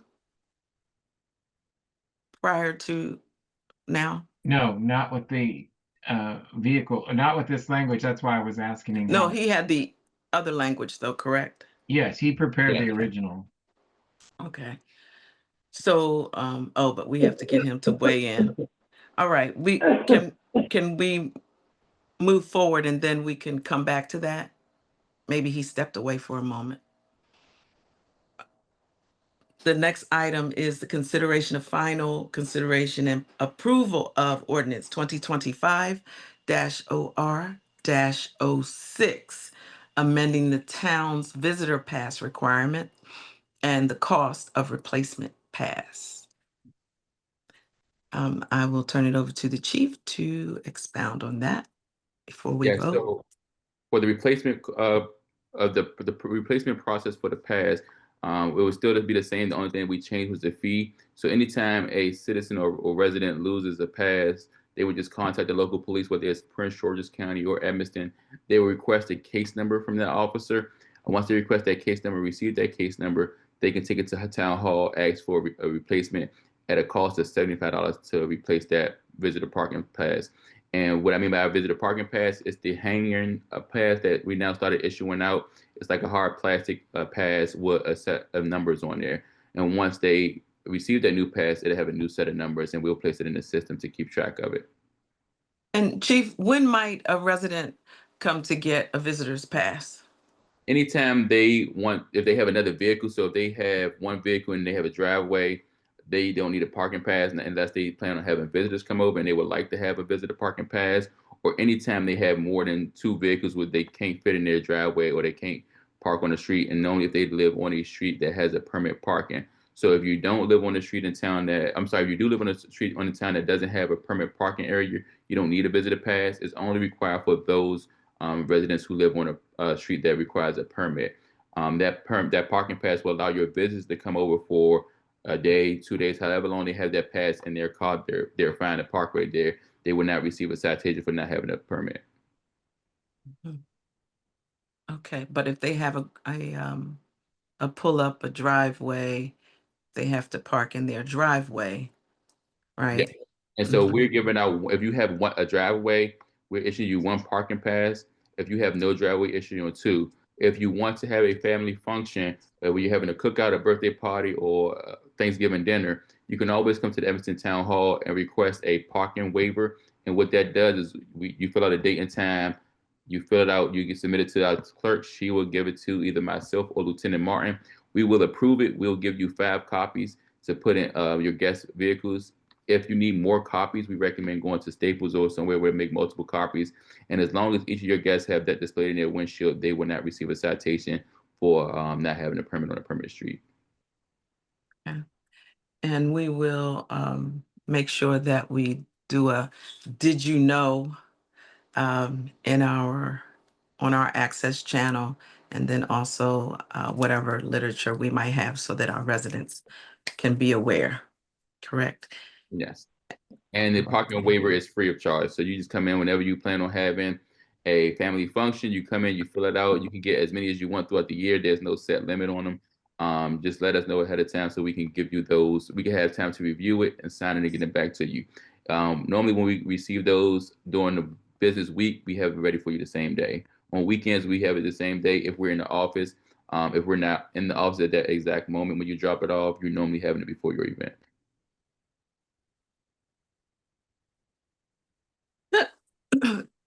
Are there 2 different visitor parking passes?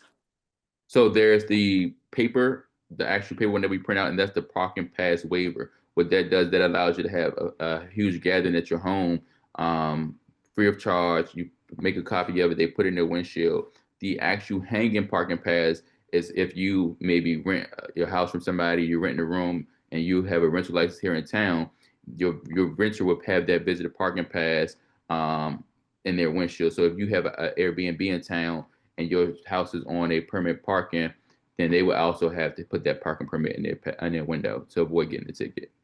Yeah, that would be a great did you know to send out, just that breakdown and the fee for replacement. Any questions or comments for Chief Counsel? Fantastic. Thank you. Mayor, the judge is this- back. Mayor, Oh, I'm sorry. Yes, Mr. Doyle. sorry. Yes, could I ask the chief a question?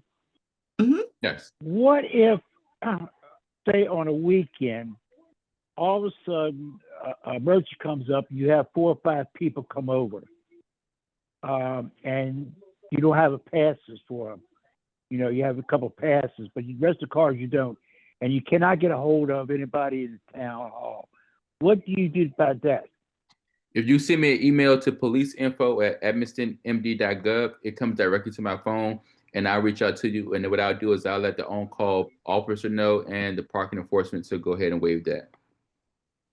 What is there any code enforcer parking on the weekends?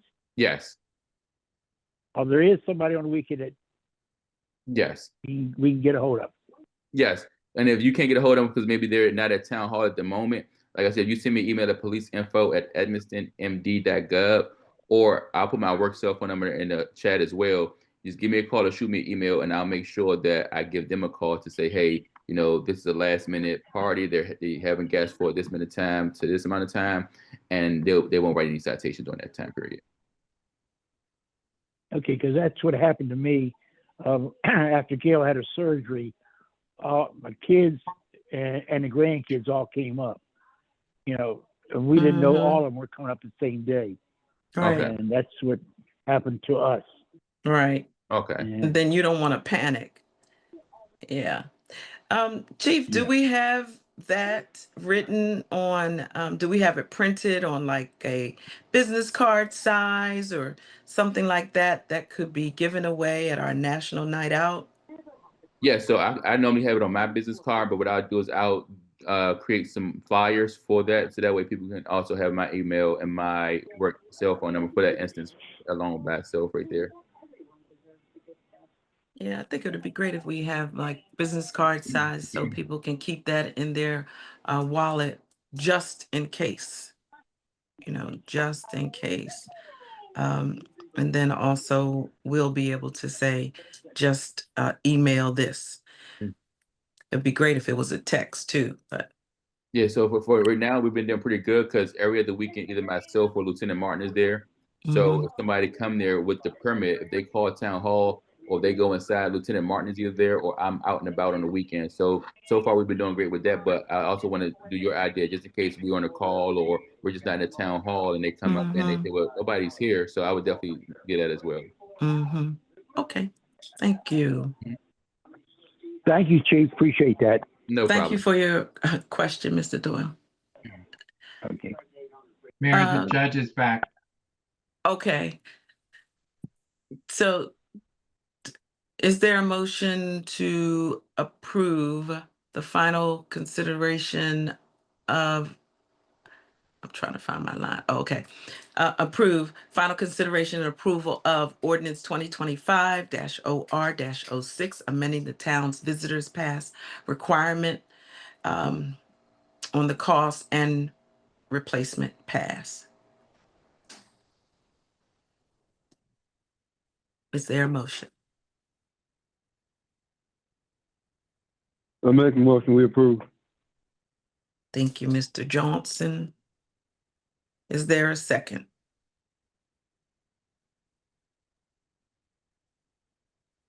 I'll second. Thank you, Ms. Serrano. Ms. Tuberville, how do you vote? Aye. Ms. McCully? You had to step away for a minute, Mary. Oh, okay. And Ms. Coney? Aye. Ms. Serrano, did I already say that? Oh, you did second. And Mr. Johnson, aye. All right. That motion passes. Thank you very much. Okay, so we'll go back. Judge, we had the question about ordinance 2025-OR-07, which is to amend a prohibiting park, not amend. Oh yeah, it is to amend prohibiting parking a mobile home, travel trailer in driveways, lots or streets. Our question is, we need the proper wording for any type of motorized vehicle, because a trailer is a trailer, but someone else may have a car or a boat. It may be running or not running. So we just needed the proper word usage for this ordinance that would include all motorized vehicles? Okay, I think the inserting the term vehicle, Mm-hmm. okay, because a vehicle can also cover a non-operating vehicle, anything that is mobile and is designed to carry something from A to B can be classified as a vehicle. So are you trying to make the amendment tonight, or would you like that amendment in writing to be inserted into the ordinance? Absolutely in writing Okay. correctly. Yeah. Okay. So we can get that done. Okay. But the intent is to cover all vehicles. Is that correct? Yes. Yeah. Okay.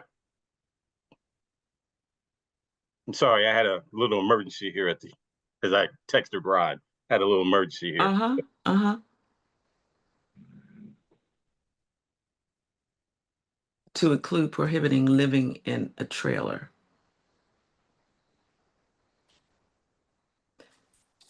Okay. It just brought something to mind. I know we had the work session. We also discussed it last month. So we're saying that a person cannot live in, like, on the lot of a free lot or the driveway of a person's or driveway in the town. So a vacant lot, a lot where a house was, a lot that is any type of driveway. That's where we're going, correct? Yes. And the other question is, and I know we've had cases such as this, are we, or I can't even remember if we talked about it or did anything, sheds or garages that residents own. So if we're talking motor vehicles, there are also some possible detached garages that, or sheds that people have installed in their backyard. Do we want to include that, or have we addressed that? Mayor, I put on the screen the ordinance as it is right now, Mm-hmm. if that helps. Parties will be able to solicit testimony and submit any exhibits or. And so at this time, I'm wondering if we need to include that, if we have not addressed it separately. Or should it be addressed separately because we need to talk about no running water or, plumbing system, that kind of thing? Because I know at one time we had a few places that it was an issue some time ago. So what would the council like to do? Would since our judge is doing some wording for this ordinance here with camping vehicles and trailers, do we want to address garages or sheds as well? Yeah, I think it should be included. Garages and sheds. All right, thank you, Mr. Johnson. I'm gonna have to disagree, Mayor. I think that should be a separate conversation. Separate. Thank you, Ms. Serrano. And Ms. Tuberville, your feedback? Yeah, I'm just wondering if there's already any language in our existing code that addresses that. actual dwellings. Yes, I just found it, 285-2 unsafe conditions, where it says whenever any dwelling or any building structure, excavation, matter, condition, or anything in or about a dwelling or a lot which is situated, or the plumbing, sewage, drainage, light, and ventilation thereof is found by the mayor and town council of Edmonston to be dangerous and detrimental to life, health, or safety.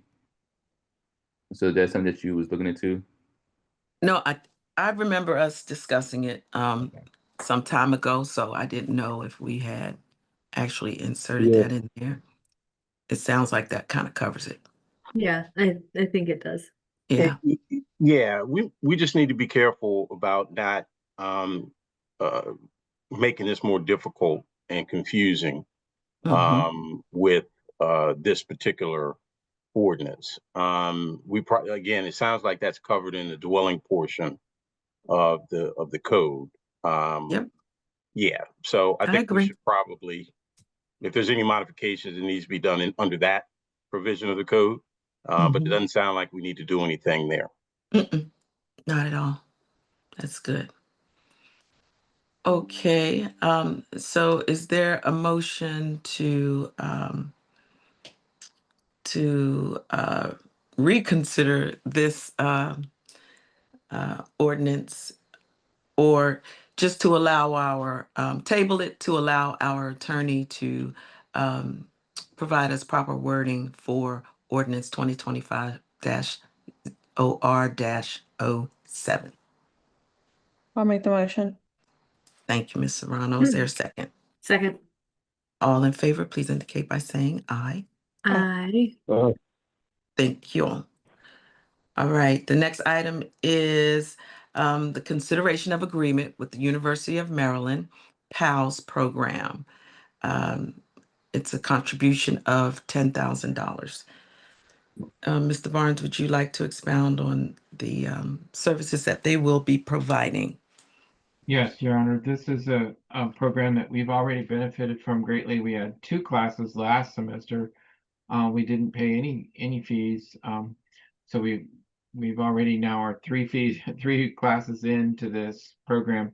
Our third one is the landscape architect class that's working on designing open green space here in town. And then the next class we're joining up with is a class that's working on using Edmonston as a model for flood resilience and flooding.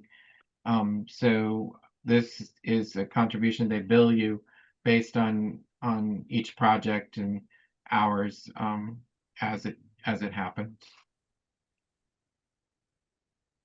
Okay, thank you. Is there a motion to approve the agreement with University of Maryland PALS program for contribution I of have 10? a question for. Oh, yes, sir. I'm just curious. How did it come to that number 10,000? How did that number come about?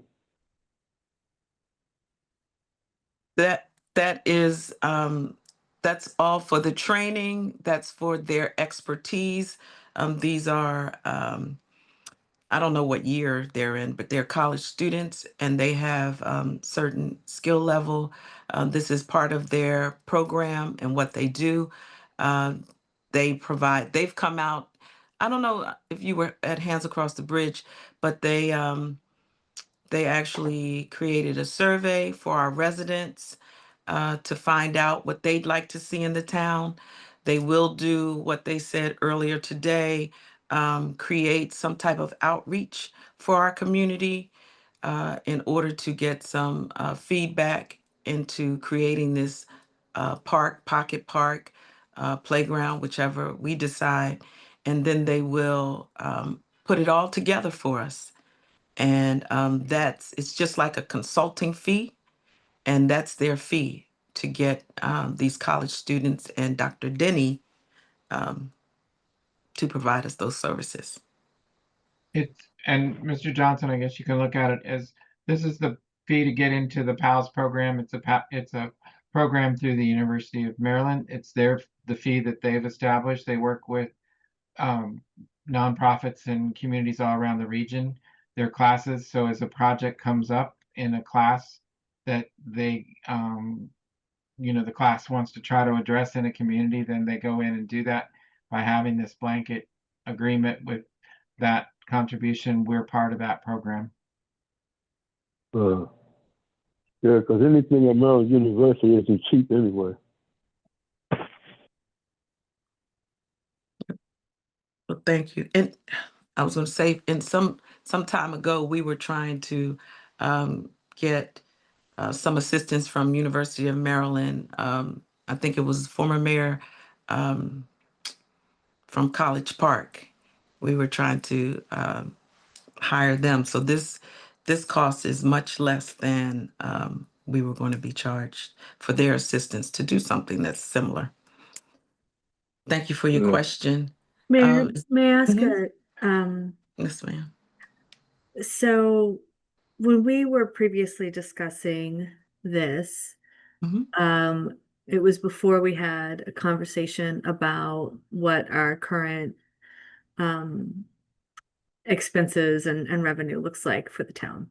Mhm. And I I understand that this is sort of a bargain that we're getting from these students, and I think there's a lot of value, et cetera. But I think that we need to be extremely cautious going forward about expenses that are not sort of necessary or already contracted things that we are obligated to pay. And so I just want to flag that you know, because we've got this, we've got you know, if we're going to be hiring a person to review parking tickets, that's another expense that we did not budget for. If we're going to, you know, have events where we've got people who we have to pay, so caterers, DJs, whatever it might be, I think that we need to think critically about some of that stuff. And I know we don't like to do that, but and I don't want there to be a deprivation for our community, but I also don't want us to end up at the end of the year with a deficit. So so mostly I think we kind of have to shift our mindset a little bit from where we've been in the past, maybe, where we were sort of flush with resources, and we, you know, got that huge tranche of funding from the federal government a few years ago. To just say that we might need to be a little bit more circumspect on spending. Yes, I definitely respect what you just said. And earlier you mentioned that Mr. Barnes is our town administrator and he shouldn't have it on his shoulder, but he's our treasurer as well. And I think that's how he, it's that treasurer's wording, you know, let's be cautious. We're using our reserves. We're good with paying attention to our spending.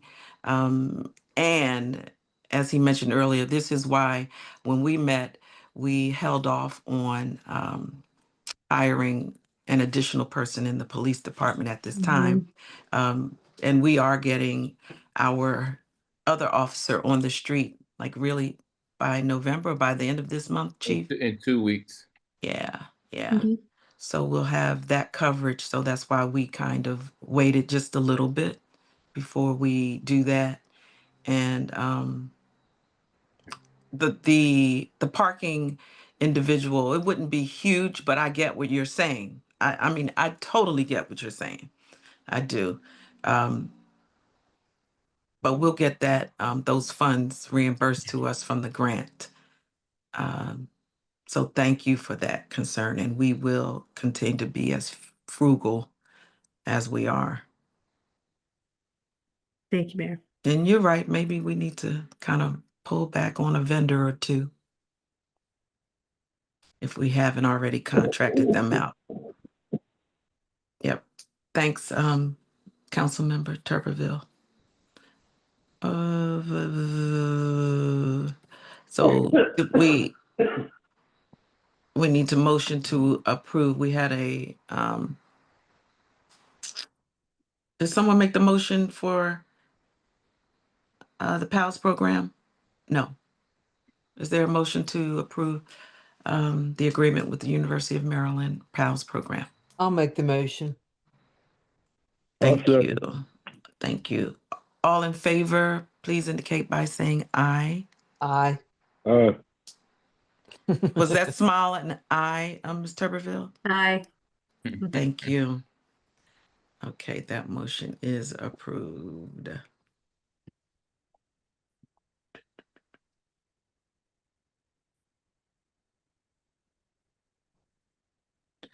All right, the next item is the approval of our minutes. The minutes from September 2nd, our town council work session, as well as the minutes from our September 10th regular town council meeting. Is there a motion to approve the minutes for September 2nd as well as the 10th? I'll make the motion. Thank you, Ms. McCully. Second. Thank you, Ms. Serrano. All in favor to approve the minutes, say aye. Aye. Aye. Thank you. The next item is Red Speed.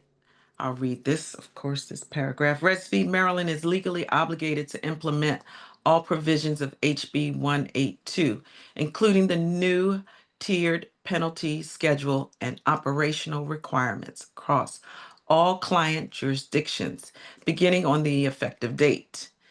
The new law supersedes any pre-existing local fine policies or operational procedures.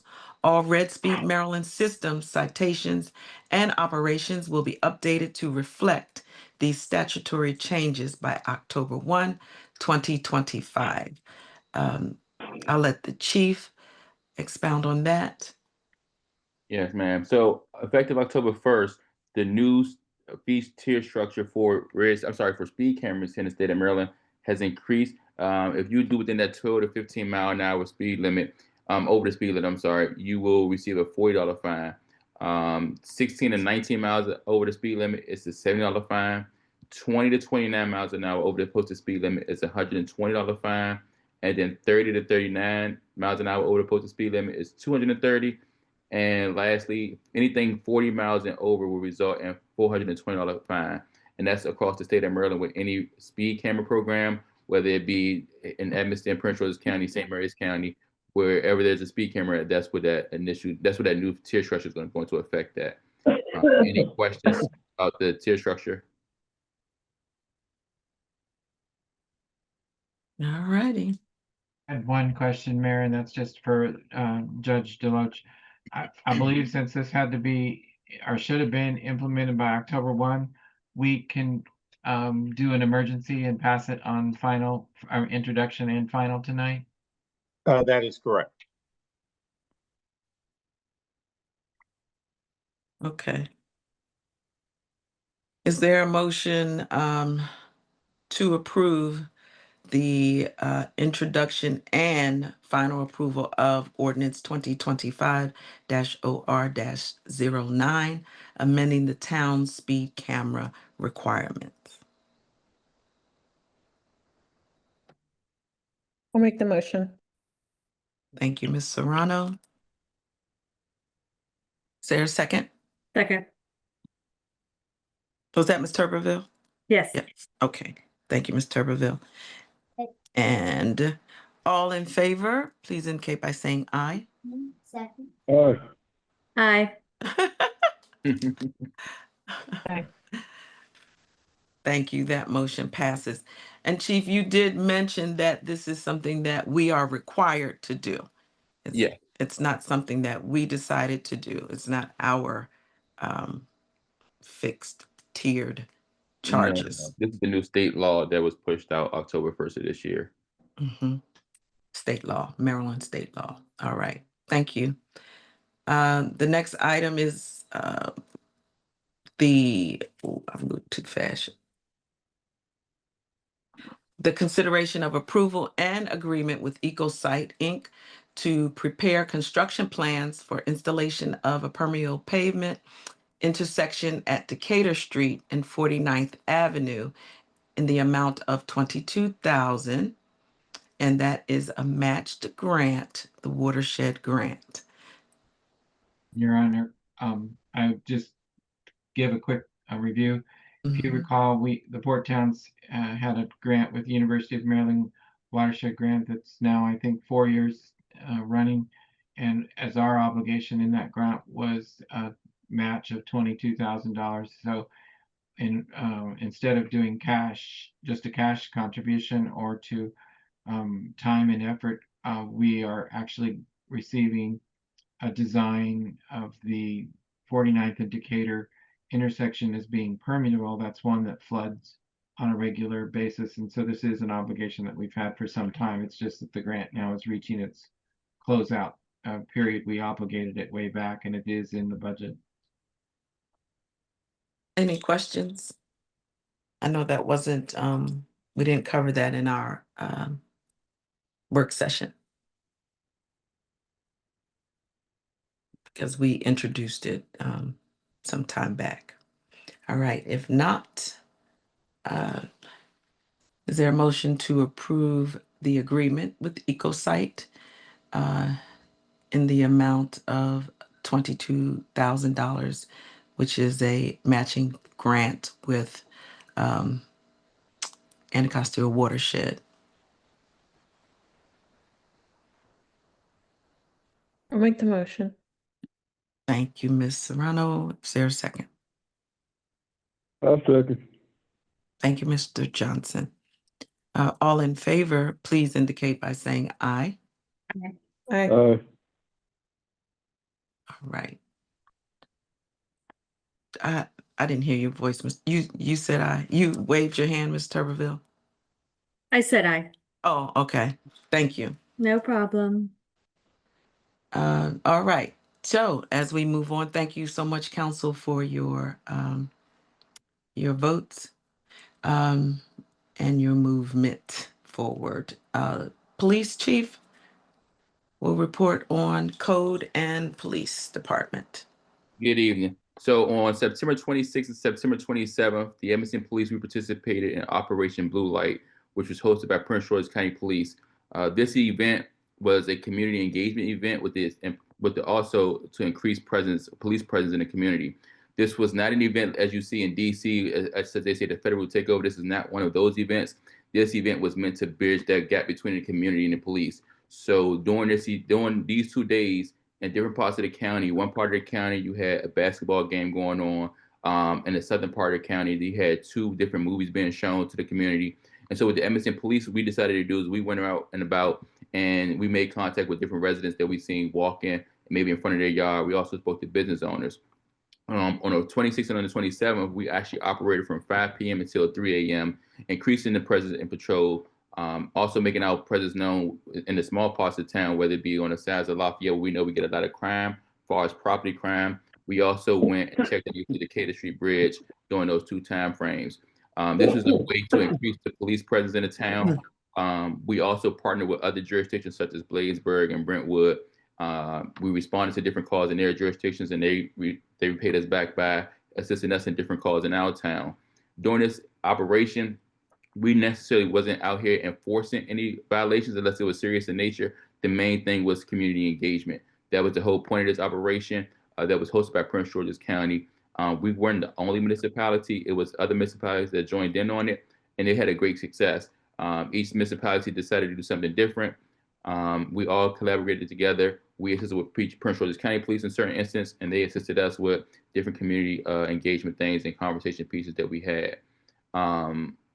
We look forward to doing it again. We actually plan on doing it sometime in November and trying it out for another weekend, that Friday or Saturday, and just to increase our patrol tactics and patrol presence here in the town.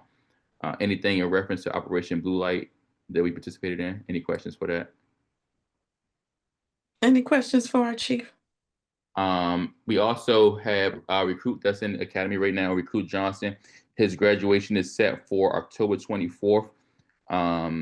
Right now, he's in basic survival training, which is a week-long process. This is the last phase where they test everything that they've learned over the last 6 months, and they put everything into one learning environment. This is the most nervous part of the academy because this is where you hit that pass or fail mark. Recruit Johnson successfully completed his first 10 scenarios over the last 2 days. Today is his last day of completing his last 5 scenarios before he continued to move on. Lieutenant Martin and Steve are role players at the academy. So actually, I wanted to give Steve the opportunity to learn what it's like to see how it is to go through different tactics in the police academy. So he's been up there being a role player. He said he's never had handcuffs put on in his life. And in the last 2 days, he's had handcuffs put on him at least 15 times. So he's learning a lot, and they're learning a lot from him. This is a way to get Steve acclimated with the stuff that we do on the police side, as well as showing him some of the things on how to de-escalate different tactics and deal with a diversity spread by the people. We look forward to bringing on Recruit Johnson on October 24th. His first day of patrol will be October 25th, where he'll be paired with a field training officer, and he has to do at least 3 months of field training before we can cut him loose on his own as a part of our field training program. Lastly, our patrol officers recovered 2 pounds of marijuana off of a traffic stop on Kenworth Avenue. The initial stop was for expired registration. Once that officer made contact with the driver, he smelled the odor of marijuana. The driver consented to searching the vehicle. Upon that search of the vehicle, we recovered 2.5 pounds of marijuana. That individual was placed in custody and transported to the Upper Marlboro Department of Corrections. That was the second time that we've recovered a large amount of marijuana here in the town of Edmonston. We recovered 2 guns so far in the town of Edmonston off of Kenworth Avenue. So our patrol tactics seem to be working. We're going to continue that, our method that we're doing, where we strategically place ourselves inside the town to not only deter crime, but also apprehend people that's traveling with illegal firearms in our community. Any questions for that? That is Thank all you, I Chief. have. All right. Our town administrator, Thank Mr. you, Mayor. Barnes. Thank you, Mayor. Mhm. Just a few things. One, I want to thank everybody, and I'm sure you will too. We had a very successful Unity Rally with a first ever workshop that the mayor sponsored, and it, as you can tell more about that, as it was, I think we ended up with over 30 young people involved in that, and then we had over 200 people at the Unity Rally on the bridge. So I think that tells us again, it's the second big event we've had on the bridge where we've had big attendance. So I think people like having activities on the bridge. It's center of town, so both sides of town people attend, and we appreciate everybody's effort that made the Unity Rally so special. October 17th from 2 to 5 here at Town Hall, we're going to be celebrating Hispanic Heritage Month, but we're also going to be honoring Councilmember Coney Serrano, as we said, and Avery has indicated that that actual presentation will happen at 3 p.m. So stop by for salsa or chips or games. It'll be a fun event for everybody in the neighborhood. Rod, what's the date? Friday, a week from this Friday, so March 17th. So the 17th, October 17th, 2 to 5. And then at Fall Conference, Mayor Gant and Steve Ramsey will be attending next week in Deep Creek, and we'll be receiving our Sustainable Maryland recertification. And then I believe we're going to move up from the bronze level to the silver level. So hats off to the green team and all of the effort that they made, along with Jamila Mendez and all of her effort to get it reported and get everything entered and get it. Cameron Mitchell and Jonna Olson did yeoman's work on that. We were highly successful at the American Blooms Symposium, and I was honored to have Mayor Gant there. I am finishing out my year as president of that organization, national organization. It's been a really great activity, but I was really pleased to have Mayor Gant there to invite everyone to next year's symposium, which is going to be here in Washington, D.C. and hosted by Edmonston and the other communities here in Prince George's County. So we'll have 200 people from across the country learning about our urban farm and learning about our art program and various things. We won our population category for an award, and we also won a special award for our partnership with Operation Arts Foundation and local artist Rose Jaffe with our art program. And I think that is it, Mayor. Fantastic. Thank you for that report. Any questions for Mr. Barnes? If not, Mr. Johnson, did you have anything that, any input? No, I didn't have anything in particular. Oh, thank you, sir. And Ms. Serrano? I'll just say that I know Rod would never take the credit for a lot of those awards that we've received for from American in Bloom, but he has worked really hard for this one, and for many that we've gotten, I think, through the years. So congratulations to you specifically, Rod. Mhm. Yes, I Thank agree. you. Thank you. It's a team effort for sure. And Miss Turberville? I'm I just said curious, is this going to Turberville. be Coney's last council meeting? No, one more. October. November. Yes, October. Yeah. Well, November. Yeah. Mhm. Where are we? What day is it? Okay. Was that your Um, comment? that's all I have.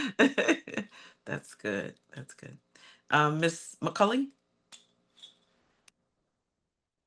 Tony, I think I'm gonna miss out on Friday seeing you, but I will be thinking about you, which will bring me up to a fundraiser, or I don't know how you'd call it, for adopt a child. I'm going to challenge everybody in here. I got to have an operation next Tuesday. I'm going to donate part of my colon to the waste factory. So they're telling me I'm going to be in the hospital 5 to 7 days. I'm saying 1 day, overnight. The chief is saying overnight. So I'm saying in an envelope, put your name on it, put a donation to adopt a child, and guess how many nights I'm going to be stuck in the hospital. Whoever gets the right amount, the donation to Tracy's adopted child will go in, all the money will go to that in that person's name. So if you're in, just put it in an envelope, whatever amount, and on the outside of the envelope, put how many nights, your name, and Avery, I'm going to stick it on you. Give it to Avery. How many nights did you say the doctor said you'll be staying? 5 to 7. Okay. And you say 1 night. Mm-hmm. Now, what if nobody hits it on the nose, but is it like Price of Right rules, whoever Closest. gets the closest without going over? The donation will be made in care of the right side colon. So Look at is this Eric. donation a matching donation or what? No, it's just whatever. Originally, I said $5 to make a guess, but put in whatever you want. I'm going to put in more because I'm going to win and make the donation. But I just let's have some fun with it. I am. That's nice. That's a good idea. That's awesome. So if you want in, you're in. If you don't want in, it doesn't matter. We'll still come up after you for money. That type of attitude that you have is really going to make your healing process That's what I'm easy. saying. It's going It's to go only gonna by be 1 quicker. night. I've already talked to the surgeon twice and asked him when am I getting out. So A positive attitude. Keep it up. Keep it up. And you said it's called right side donation. I like that. Yep. Is it right side donation? right side colon donation. Right side colon donation. Yep. Okay.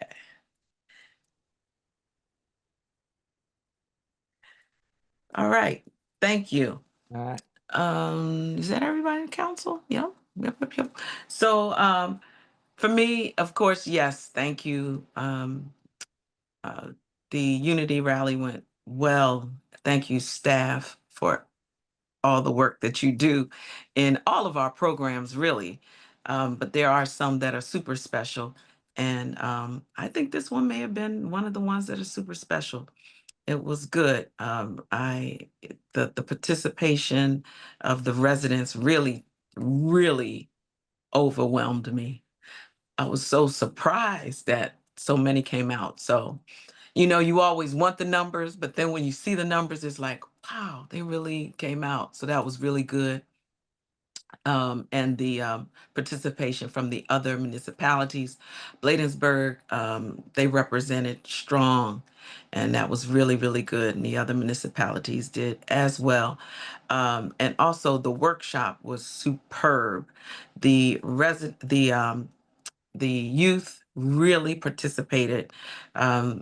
They learned about their rights, their amendment rights. They knew it. They won cash money. They played games. It was almost as if as soon as they got in, they were ready. It was kind of unbelievable. They were ready, and it was adults around, and they were not timid or afraid to talk.